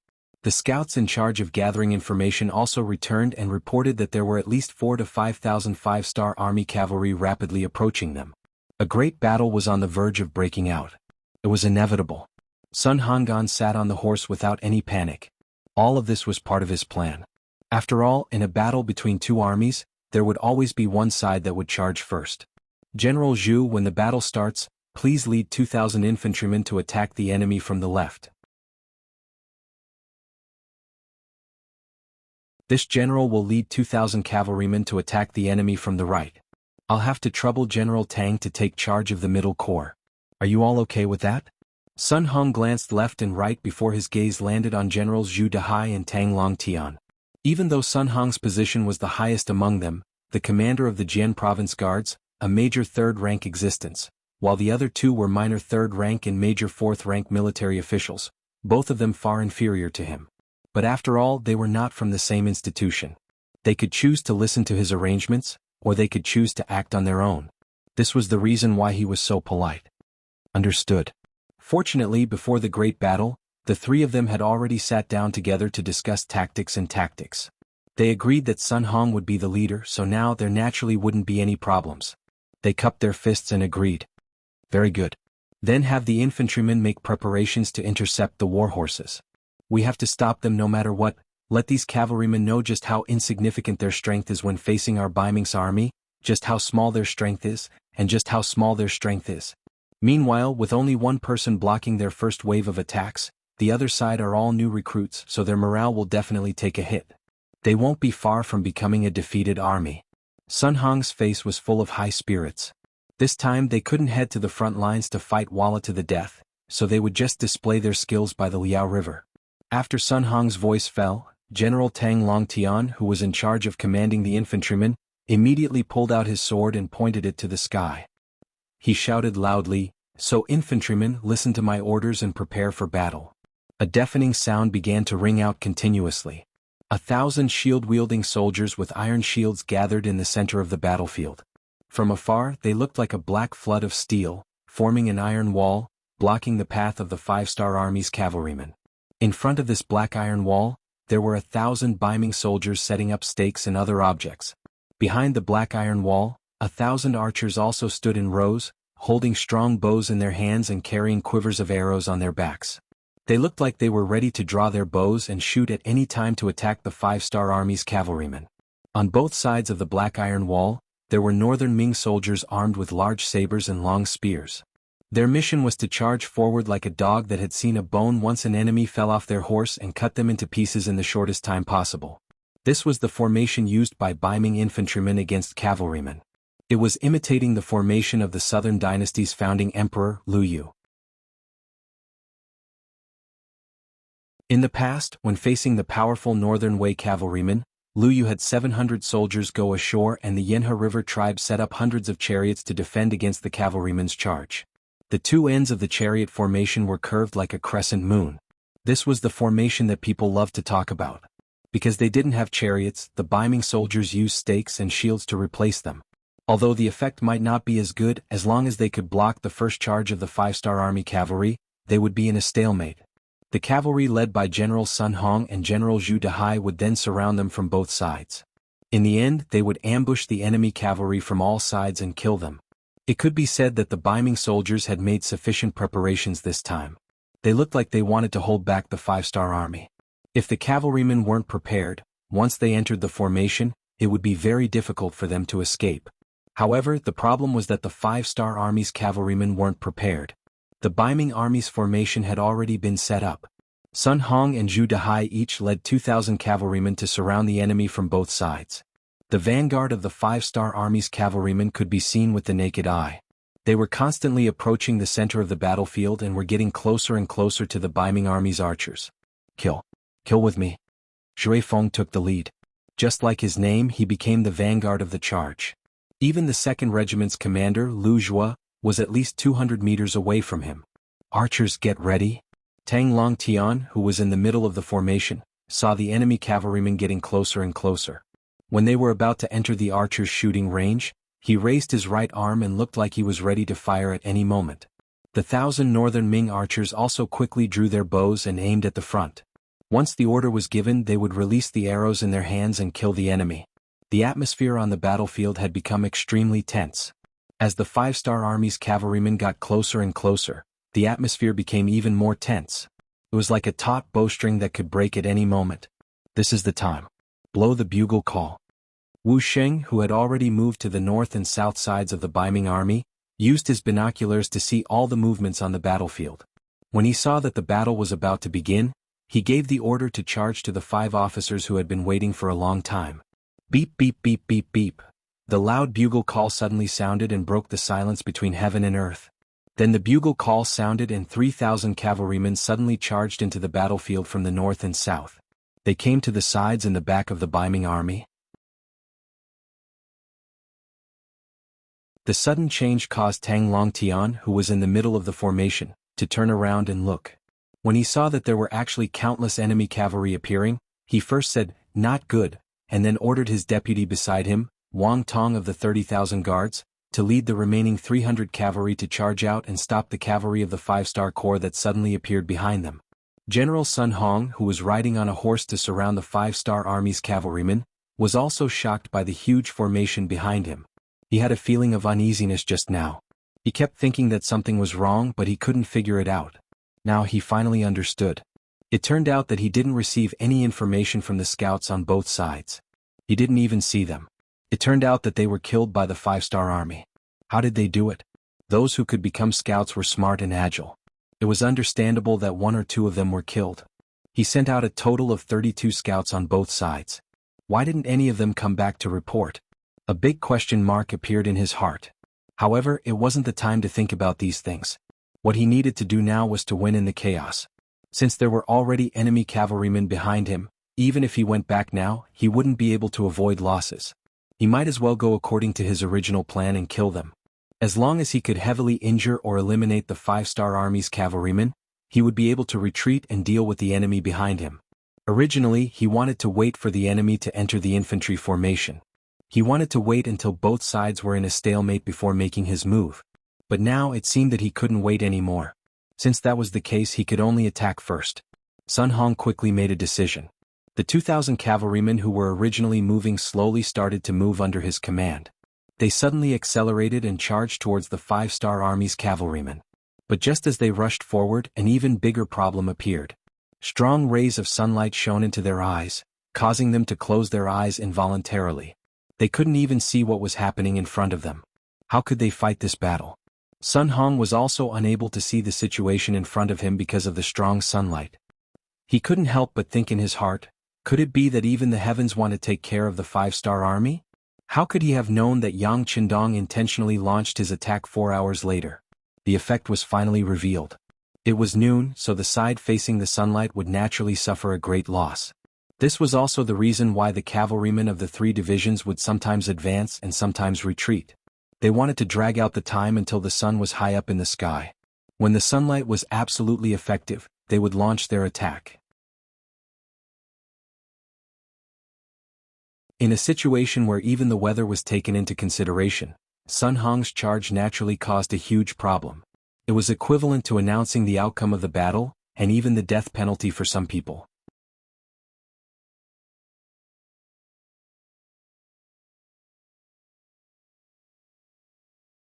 Chapter 662. The sun is too bright, I can't see anything. Not good, I can only ride with my head down. I can't see the situation in front of me. The cavalry below had only just sped up when all sorts of questions were sent back. As the main general, Sun Hong had a bad feeling in his heart. He knew that it was time for him to make a decision. If he hesitated for even a moment longer, he would suffer irreparable losses. Retreat, everyone retreat and regroup with the infantry. He knew that if they continued to charge forward, they wouldn't even be able to use 1/5 of their strength. How would they fight this battle? He immediately gave the order while turning his horse around. On the other side, Zhu Dehai also made the same decision as Sun Hong. He also led his troops towards the sun and similarly felt the blinding sunlight. He also knew that if they continued to fight, they would not be able to display their strength. Thus, he decisively gave the order to retreat. Just like this, before they could complete the encirclement, before the battle even started, the 4,000 Baiming cavalry had no choice but to retreat. However, it was already too late for them to retreat. Behind them, the 3,000 cavalry from the 1st and 2nd regiments of the 3rd Division had already broken through the 300 cavalry led by Wang Tong. In front of 10 times the cavalry, Wang Tong had acted in a panic.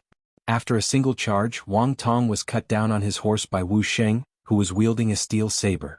With the death of their main general, the rest of the cavalry lost their morale. They put up a show of resistance and threw down more than 100 corpses before returning to the middle of the infantry.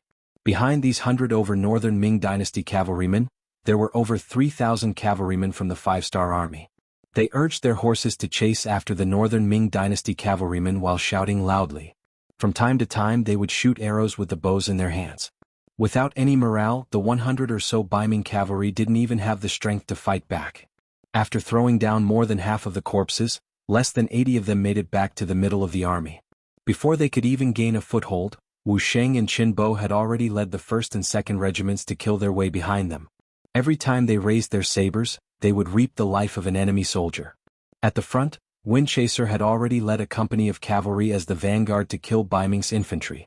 With their superb horsemanship, they leaped over the barricades on the ground and launched a series of fierce attacks on the shield-bearers. Due to the chaos at the rear, the 1,000 shield-wielding soldiers were already in disarray. The enemies at the front were also charging ferociously. Very quickly, some of the weaker Baiming infantry broke away from the formation.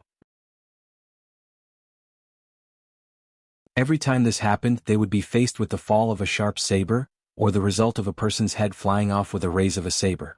Following Zhue Feng's arrival, 1st Battalion Commander Deng Yu, 2nd Battalion Commander Gao Danhua, and 3rd Battalion Acting Battalion Commander Hu Lu's subordinates all followed behind. With the advantage in numbers and the speed of the steeds, the infantry shield-bearers, who were already riddled with holes, suffered heavy pressure again and again. Finally, their formation was thrown into chaos, and they were all separated and killed by the cavalry. Regiment Commander Lu Zhua of the 2nd Reinforced Regiment also rushed over.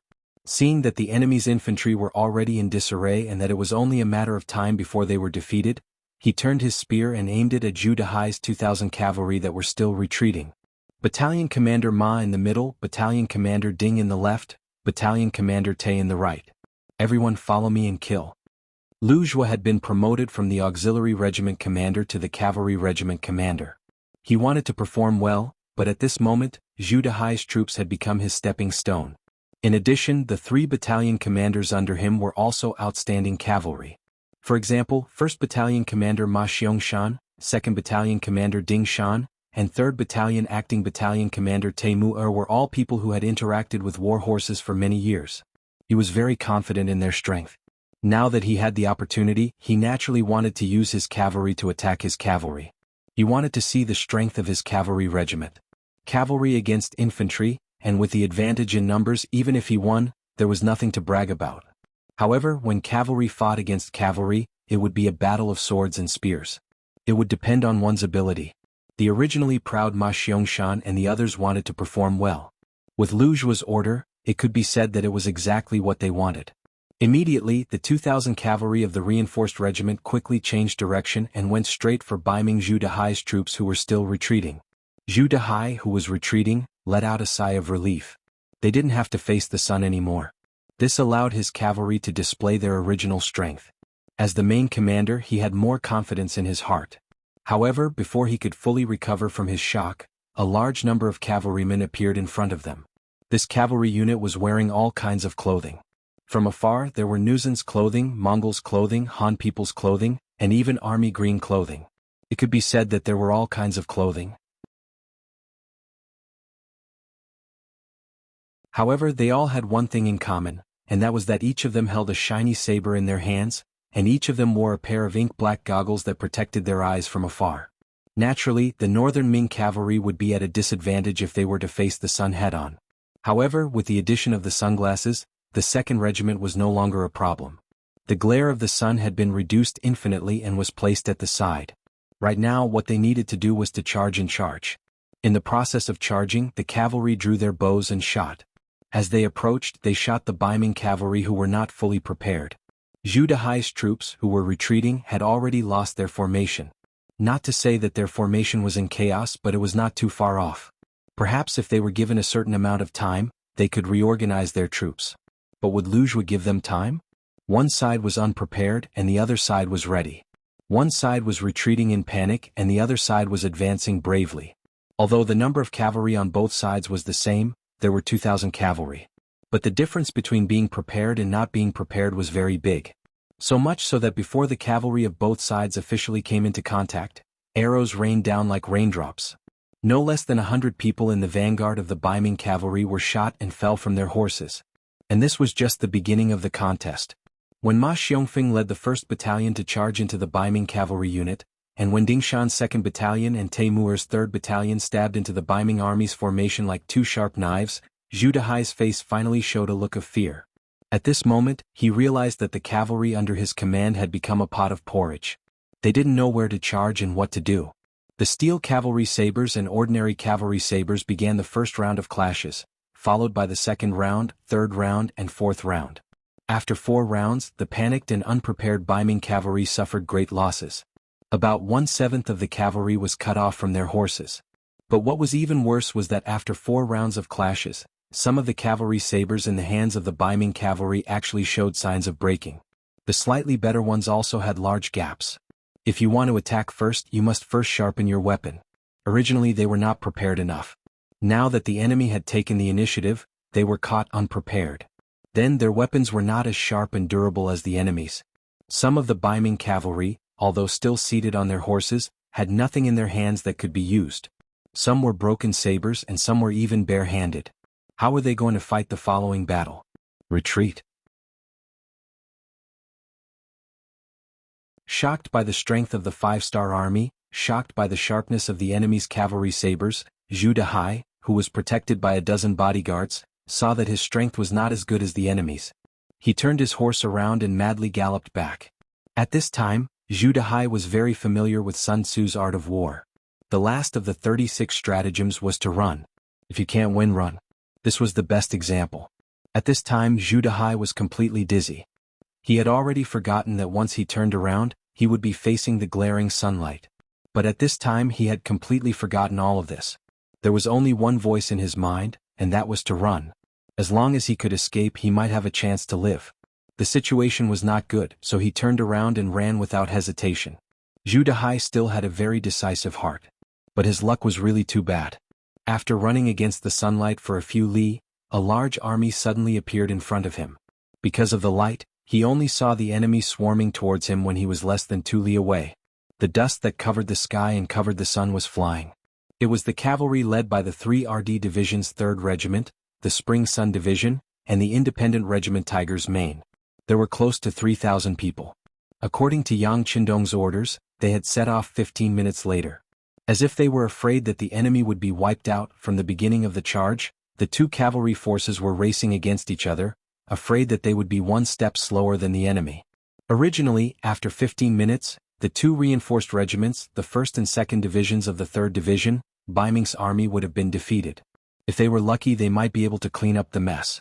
But never would they have thought that before they even reached the battlefield, they would already see the enemy. Although there weren't many of them, only a few hundred cavalry, in the eyes of the Spring Sun and Tiger's Mane, they were already a piece of juicy meat. Independent Regiment, charge with me. Tiger's Mane laughed heartily. He kept urging his warhorse to charge towards Zhu Dehai's troops. Regiment Commander, what do we do?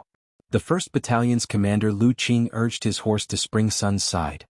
His face was filled with anxiety. What do we do? Of course we have to go. There is no such thing as superior and inferior on the battlefield, hee. Spring Sun laughed wildly. By the time he finished speaking, he had already charged out on his warhorse. Tiger's Mane was his superior. Even his division commander, Wu Sheng, respected him. But this was the battlefield. There was no such thing as modesty when killing the enemy. Seeing the regiment commander dashing out without any hesitation, battalion commander Lu Qing laughed out loud and followed after him.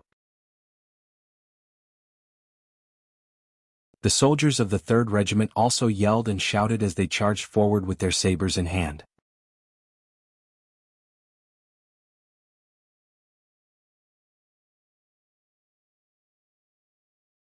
Chapter 663.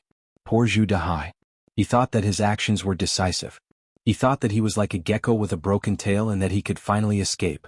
But he never imagined that he would have to face two ferocious armies. When he discovered his opponents, his fate was already sealed. The cavalry from both sides collided in the blink of an eye. Just as the cavalry clashed with the cavalry, blood splattered everywhere. Sharp sabers flashing with silver light were constantly raised and chopped down. One by one, the Baiming cavalry was forced to block the attacks. Some of them couldn't even withstand one blow and were immediately chopped down from their horses. Some of them were quite good on horseback, but when faced with continuous chopping and chopping, how many times could they block? They could only raise their arms a few more times. In the end, they still couldn't avoid the fate of being chopped down from their horses. Zhu Dehai's horse-riding skills were considered passable. He was barely able to exchange blows with the two 5-star army cavalrymen. Under the powerful impact, he could already feel his arms swelling. Just as he was thinking that he wouldn't be able to withstand a few more collisions like this, he was afraid that he wouldn't be able to lift his arm anymore. However, when their weapons collided for the third time, a completely unexpected scene occurred. The saber in his hand actually broke into two pieces. How could this be? This scene caused Zhu Dehai's eyes to widen. The quality of the saber in his hand wasn't bad. How could it break after only 3 collisions? If he didn't even have a weapon, how could he fight? All kinds of thoughts flashed through his mind. Then, another cavalry from the 5-star army flew past them.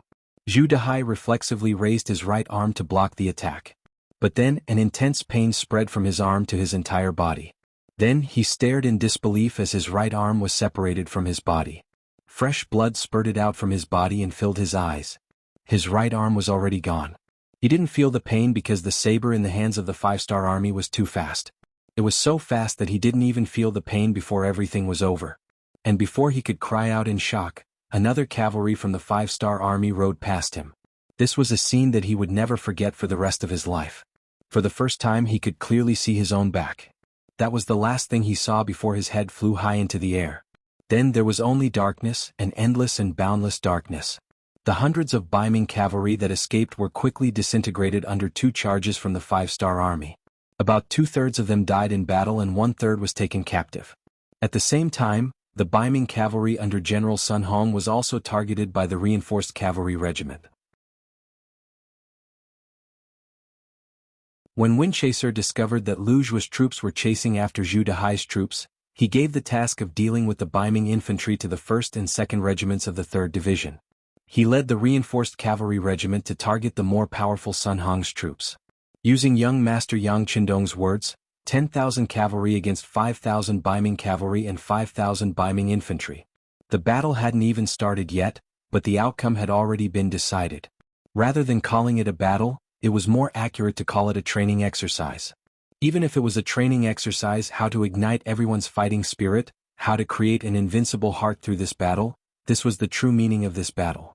Since it was a training exercise, of course they had to choose the strongest enemy as their opponent. Looking at the battle horses, Baiming's 2,000 cavalry was barely enough to be seen. Everyone in the reinforced cavalry regiment, put on your glasses and follow this regiment commander. After adjusting the direction of the battle horses, Windchaser released a loud shout, taking the lead and bringing the 1st and 2nd regiments of the reinforced cavalry regiment to charge towards the right side of the battlefield. People shouted, horses neighed, banners covering the skies, bright 5-starred banners fluttering in the wind, everywhere. The bugle call that replaced the sounds of drums sounded again and again, loud and clear, pouring into the ears of everyone on the battlefield. Sun Hong, who was still backing up, had a downcast expression on his face. He ignored the direction of the sunlight, placing him in a completely passive state from the very start of the battle. He knew that he was going to suffer greatly today. However, he still didn't believe that he would lose, just that his losses would be a bit more serious. It was because he was leading 2,000 cavalry from the Zhenzhou Guard, the elites of the northern soldiers, possessing second-rate fighting strength. Unless they were facing the Mongol cavalry and Wala cavalry who had lived on horses since childhood, no enemy would make him feel fear. Release the arrows, draw the blades, charge. Cut the enemy into several pieces, let them know what kind of fate awaits those who make our Zhenzhou Guard cavalry their enemies. A roar sounded. Sun Hong held a large blade that was over a zhang in length. After releasing a loud shout, under the protection of a group of personal guards, he increased the speed of his horse, charging towards the reinforced cavalry regiment led by Windchaser. The 1st battalion is at the front, the 2nd battalion is in the middle, and the 3rd battalion is at the back. Windchaser similarly didn't show any weakness. Brandishing the cavalry blade that flickered with cold radiance, after releasing a loud shout, he also took the lead and launched a fierce charge. The two forces of cavalry with similar strength and numbers finally began to clash an hour after the battle began. When enemies met on a narrow path, the courageous would emerge victorious. A battle of cavalry where every blade drew blood began. Charge, charge. The commanders of both sides separately gave the final military orders. A total of 4,000 warhorses clashed together by the Liao River, becoming a great battle. In just the first clash, there were already countless streaks of bright red blood that splashed in all directions. At any moment, there would be cavalry soldiers that fell off their horses, or there would be broken limbs that flew into the air. There were Baiming cavalry, Nuzan cavalry, Mongol cavalry, and Han cavalry that fell off their horses. At this moment, the cavalry all displayed their abilities.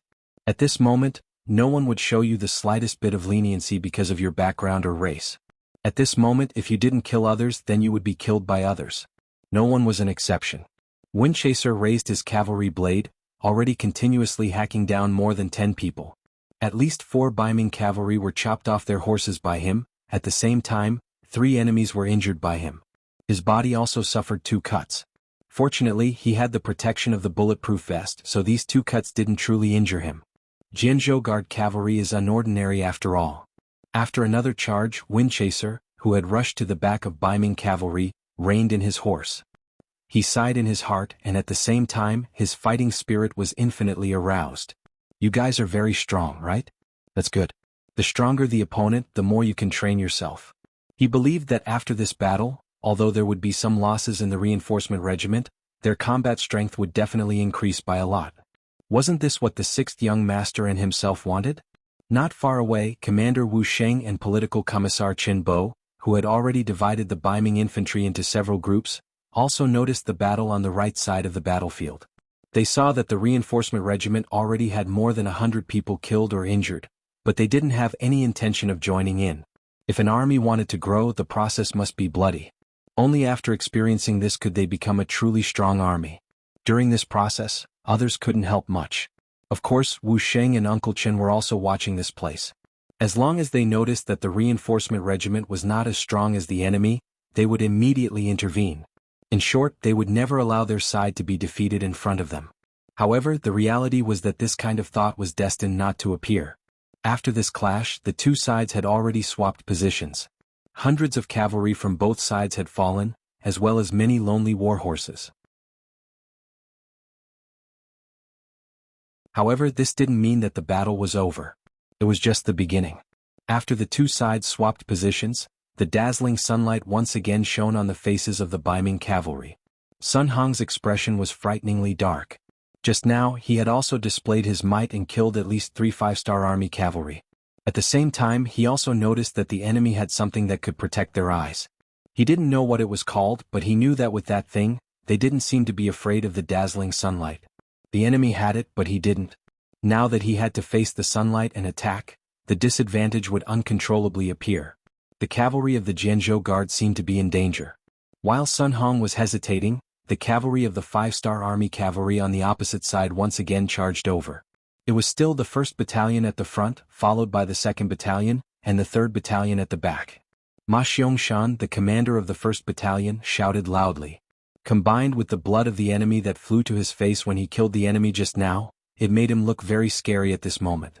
There was a feeling of a killing god that walked out of hell. Ma Xiangshan held the saber in his right hand and the reins in his left hand. He attached his body to the horse as much as possible to protect the streamline of his body and reduce the wind resistance. This allowed him to charge forward at a faster speed. This speed could multiply the power in his hands. At this time, once the saber was slashed out, even a small tree stump could be easily cut down. This was the power of the combination of speed and sharpness of the saber. The saber that was given to them this time, although it wasn't as long as the spear and saber because it was short, it was more powerful and nimble. In addition, it had a very satisfying sharpness. The number of enemy cavalry that died in Ma Xiangshan's hands had already exceeded 5 people, which made him very satisfied. He also seemed to be born for the battlefield. After killing several people, not only did he not feel the slightest bit of fatigue, but he was also very excited. This excitement naturally turned into boundless killing intent. When he waved the saber again, his face was only left with a flush of excitement. The more he fought, the braver he became. This was the description of soldiers like Ma Xiangshan. Following Ma Xiangshan's loud shout, the soldiers of the 1st Battalion were also inspired and infected. They all shouted and rushed forward together with the battalion commander. From afar, he was like a sharp arrow that directly pierced into the ranks of the Baiming cavalry.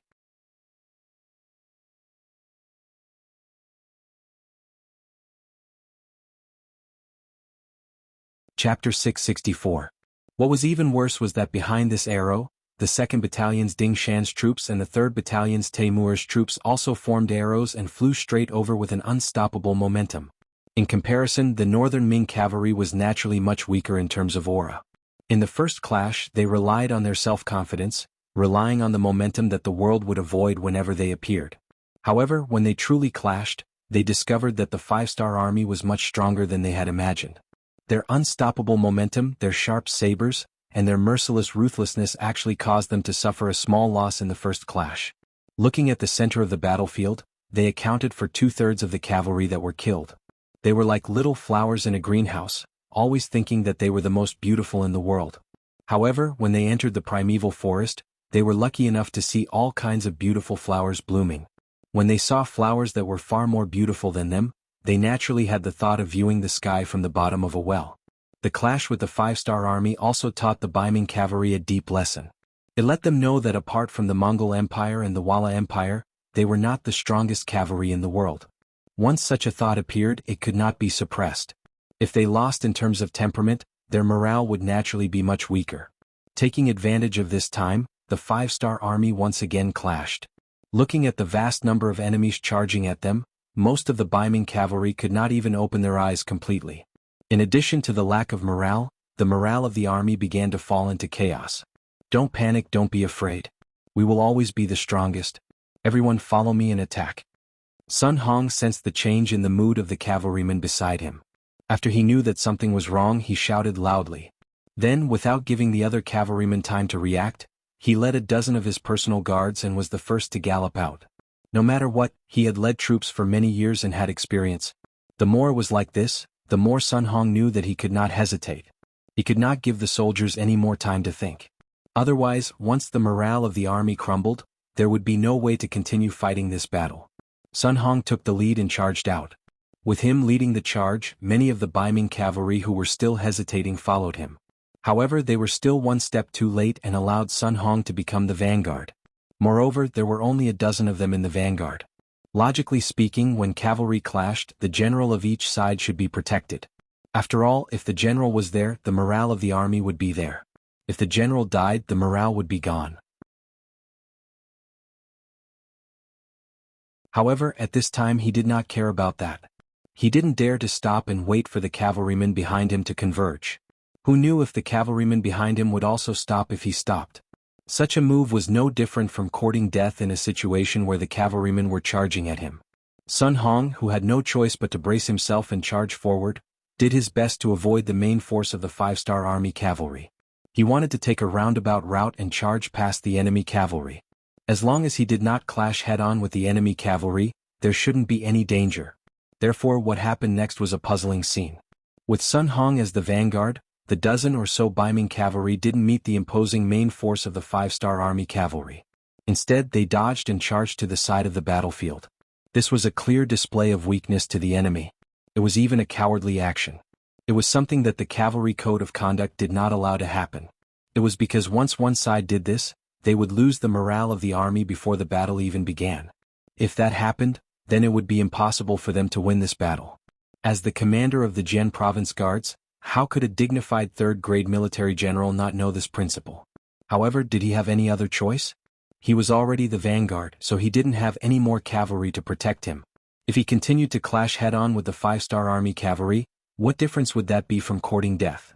The only thing Sun Hong, who didn't want to die, could do was avoid the enemy's main force. Even though doing this would make others look down on him, choosing the lesser of two evils, for the sake of his own small life, he could only act like a coward. Sun Hong suddenly rushed to the side of the battlefield, indeed allowing him to avoid the greatest risk. However, what he forgot was that there were still more than 1,000 Baiming cavalry behind him. On the battlefield, following the general's banner, following the general's footsteps would never be wrong. Oftentimes, this was the most appropriate state to adopt under chaos. That was why when Sun Hong suddenly changed directions, the Baiming cavalry behind him also followed suit. They didn't know that Sun Hong feared death and battle. Under the blinding sunlight, they already couldn't see the movements of the distant 5-star army. Those who didn't know any better only thought that this was one of the general's strategies, while all they had to do was follow the general's footsteps. That was why when Baiming cavalry suddenly collectively moved to the side, it was the same as completely exposing one side of their bodies to the 5-star army's cavalry. 1st Battalion Commander Ma Xiangshan, who had originally already prepared himself for a life-and-death battle, when he saw that the enemy cavalry actually didn't face them head-on, instead exposing one side of their bodies to him, how could he let go of such a good opportunity? Raising his arm high, he brought the reinforced 1st Battalion's 6 companies of close to 600 cavalry to slaughter their way over from the side, delivering a heavy blow to the completely unprepared Baiming cavalry who didn't even have time to turn their horses around. With a raise of his hand and a fall of his blade, over 100 Baiming cavalry were cut down from their horses, also throwing the enemy's formation into chaos. They just couldn't understand how this battle was fought. How did they end up exposing their flanks to the 5-star Army's cavalry? Was this really the path General Sun Hong pointed out? No matter what they thought in their hearts, it was a fact that they had suffered heavy losses. Following that, 2nd Battalion Ding Shan's troops and 3rd Battalion Teimuer's troops arrived one after another. Again and again they faced the side, causing more and more Baiming cavalry to be cut down from their horses. Countless cries of agony resounded throughout the battlefield. In the end, the war horses still crossed each other. After passing through 3 waves of Baiming cavalry, there were only about 500 cavalry that managed to charge through. On the other hand, the reinforced cavalry only lost a few soldiers in the second wave of charge. Sun Hong had used his wits to avoid the greatest risk. He survived, but because he didn't set a good example, the cavalry under his command suffered heavy losses. When he finally reined in his horse and turned around to look, he saw that there were only 500 cavalry left. His face immediately darkened, and then he panicked, lost, scared, and terrified. He was the commander, a dignified 3rd-rank Baiming military officer. There was still a great future waiting for him. He definitely couldn't throw away his life here at this time. Many thoughts ran through his mind at this moment. As a result, after making a wrong decision, he made a second wrong decision, which was to run. He turned around and reined in his horse, galloping into the sunlight. Sun Hong already didn't have the courage to carry out a 3rd cavalry charge. He didn't have confidence in himself, nor did he have confidence in the cavalry under his command. Right now, what he had to do was immediately hurry back to the Jianzhou Guard, and then tell his superior about the 5-star Army's terror. Even if he had to be punished for this, he would accept it. In short, his life could be preserved, and then there would be a day when he could rise again. The 500 Baiming cavalry who had charged out of the 5-star Army's formation with great difficulty saw their own brothers hacked to the ground with their own eyes. While they blamed their main general for his poor command, they also wanted to charge back and get revenge for their comrades. However, they never would have thought that their main general Sun Hong would run away just like that, bringing more than 10 personal soldiers with him. Retreat. Among the 500 cavalry, there were still 3 centurions. After exchanging a single look, they similarly made the decision to retreat. Even though after doing this, even if they returned, they would still be punished, but even Commander Sun ran, so were they still going to stay here and serve as live targets for the enemy? The 3 centurions made the same decision. The 500 cavalry turned around and fled, chasing after Sun Hong's figure. Cowards without balls. After a short rest, when Ma Xiangshan launched his 3rd charge, what he saw was precisely the scene of Baiming cavalry fleeing. After cursing loudly from his horse, he immediately chased after them with the high-morale 1st Battalion. Behind him, the 2nd Battalion, 3rd Battalion, and the 2 companies directly under the regiment commander Windseeker also followed one after another. Right now they had already won this battle. The only difference was how much of a victory they could expand to. If they could capture or kill the enemy's main general, then that would be perfect. However, after all, the enemy had fled a step first, so if they wanted to capture him, it wouldn't be easy. No matter how hard it would be, they should always try. Just like this, on the right side of the battlefield, Baiming cavalry was crazily running at the front. Behind them was a group of 5-star Army cavalry following behind. Both sides were getting further and further away from the Liao River. Facing the dazzling sunlight, Sun Hong led a dozen personal guards to run at the front. From time to time, he would turn around to take a look, his face revealing a fortunate expression. Even though this time he acted as a coward, but this kind of method of immediately retreating when he couldn't defeat the enemy still caught the enemy off guard. It seemed like his little life was saved. Sighing in his heart, Sun Hong continuously used the horsewhip to whip his warhorse, wanting to quickly leave the battlefield and ensure his safety. As time passed, the dazzling sunlight wasn't as strong as before. Sun Hong could finally see everything in front of him clearly. Because of this, his eyes widened more and more, because he actually saw a cavalry appear in front of him. In his impression, he definitely didn't send any reinforcements to support him. Then where did this cavalry come from? Could it be the reinforcements sent by Sa-Cha River Guards and Tai Ning Wei?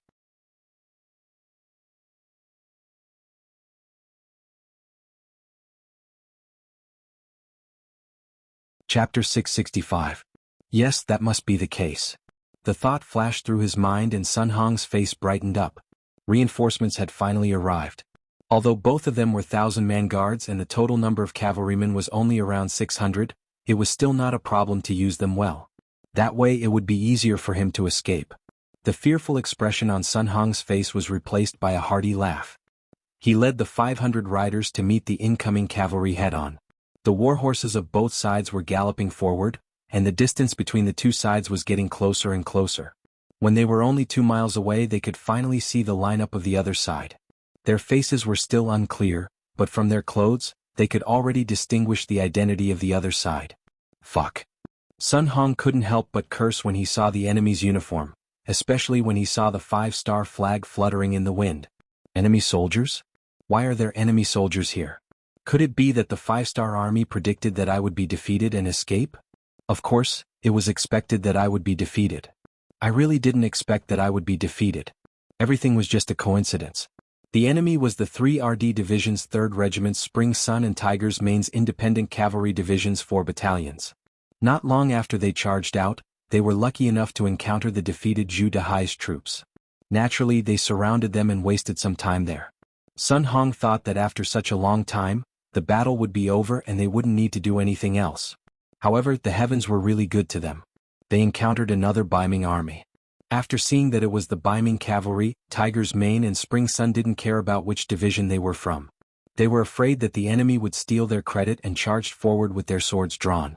The 2,000 cavalrymen were like cats that saw mice. They were afraid that if they were late, they wouldn't have the chance to kill the enemy. It was actually the 5-star army. Sun Hong's eyes widened and his body trembled. How could there still be a 5-star army here? Since they were so powerful, why didn't they just charge it the first time? If that was the case, wouldn't they be defeated in a single charge? How would Sun Hong know that the number of people in the 5-star army reported by the scout didn't include the people guarding the supplies? Those people were the independent soldiers. They were usually in charge of logistics, but they were elite soldiers on the battlefield during wartime. The reason why they didn't use their advantage in numbers was because they wanted to train the newly formed cavalry and strengthen the 1st and 2nd Regiment. If they came at him with a crushing force, then what was the point of training? Sun Hong, whose heart was trembling, seemed to be frozen in place. Then a soldier beside him shouted, "General, run quickly. They are coming." There were already close to 2,000 soldiers chasing after them, and another 2,000 were coming from the opposite side. How were they going to fight this battle? If they didn't run, what were they waiting for? Run? Where do you think you're going? Sun Hong's entire body seemed to have lost its spirit. The distance between them was too close, less than 2 li. A single charge would be enough to reach the front of the formation. There were also soldiers chasing behind them, so there was no way to run.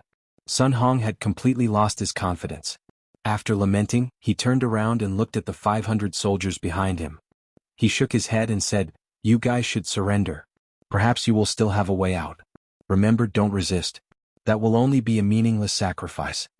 Sun Hong persuaded his subordinates to surrender because he didn't want them to die like this. This was the only thing he could do as a general. Then he pulled out the sword on his body, and a bitter smile appeared on his face. Then he slashed his neck. His movements were too fast.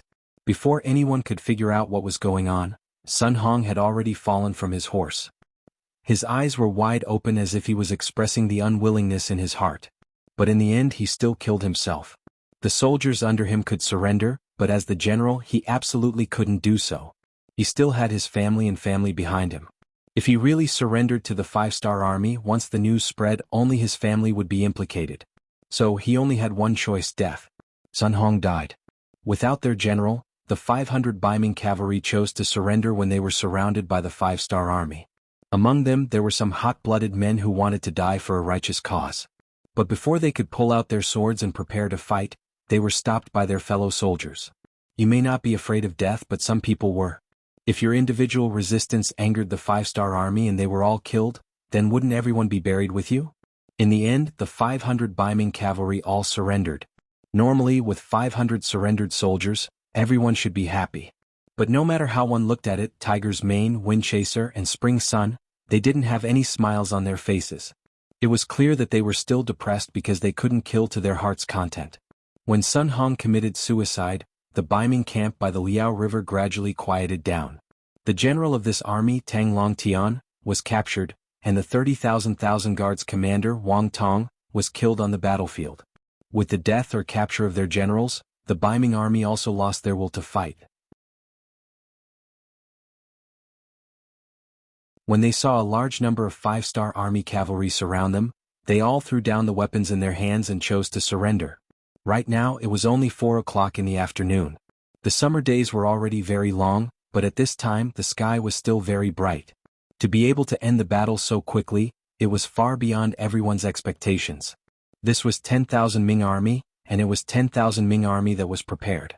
But when faced with 10,000 5-star army cavalry, they only fought for a few hours before being wiped out. From this point, it was enough to prove the strength and terror of cavalry. It also proved how much of an advantage cavalry had when fighting infantry. Clean up the battlefield, check the military supplies, calculate the results, and send someone to inform the 6th young master. Victory at Liao River. 30 li behind the 5-star army's main camp. Battalion Commander Su Yunxing's reconnaissance unit and the 3rd Division's Battalion Commander Guanzhong were facing off against the Sachao River Guards and Taining Guards 600 Baiming Cavalry.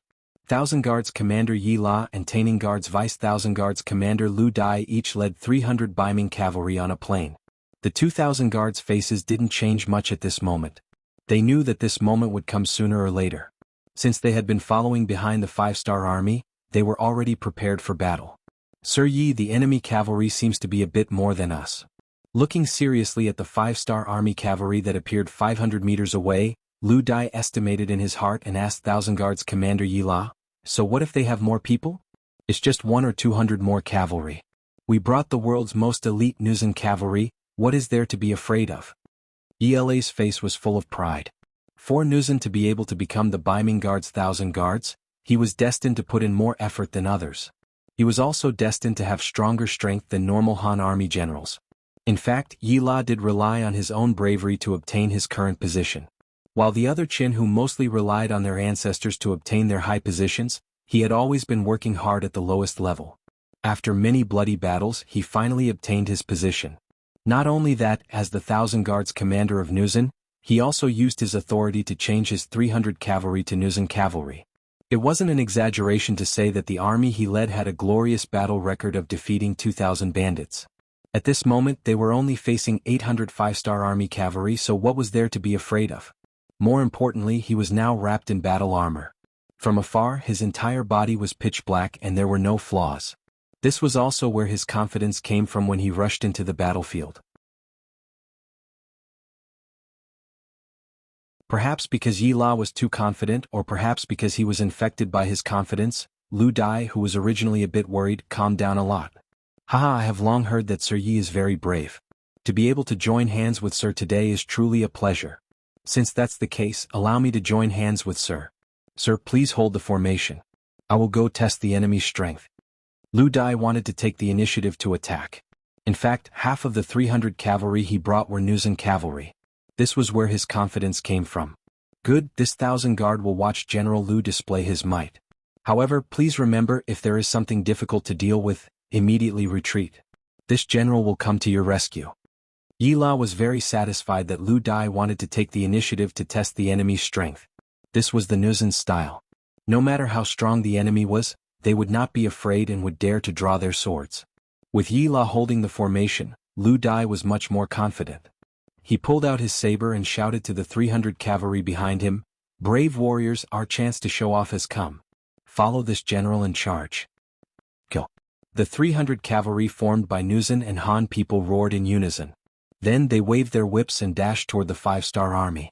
In the 5-star army, seeing the Baiming cavalry charging, the battalion commander of the 3rd Division, Guanzhong, laughed loudly. Then he looked at the calm Su Yunxing and said, "Battalion Commander Su, you are the treasures in the eyes of the 6th young master. For a charge like this, it is better for us, the direct division, to do it."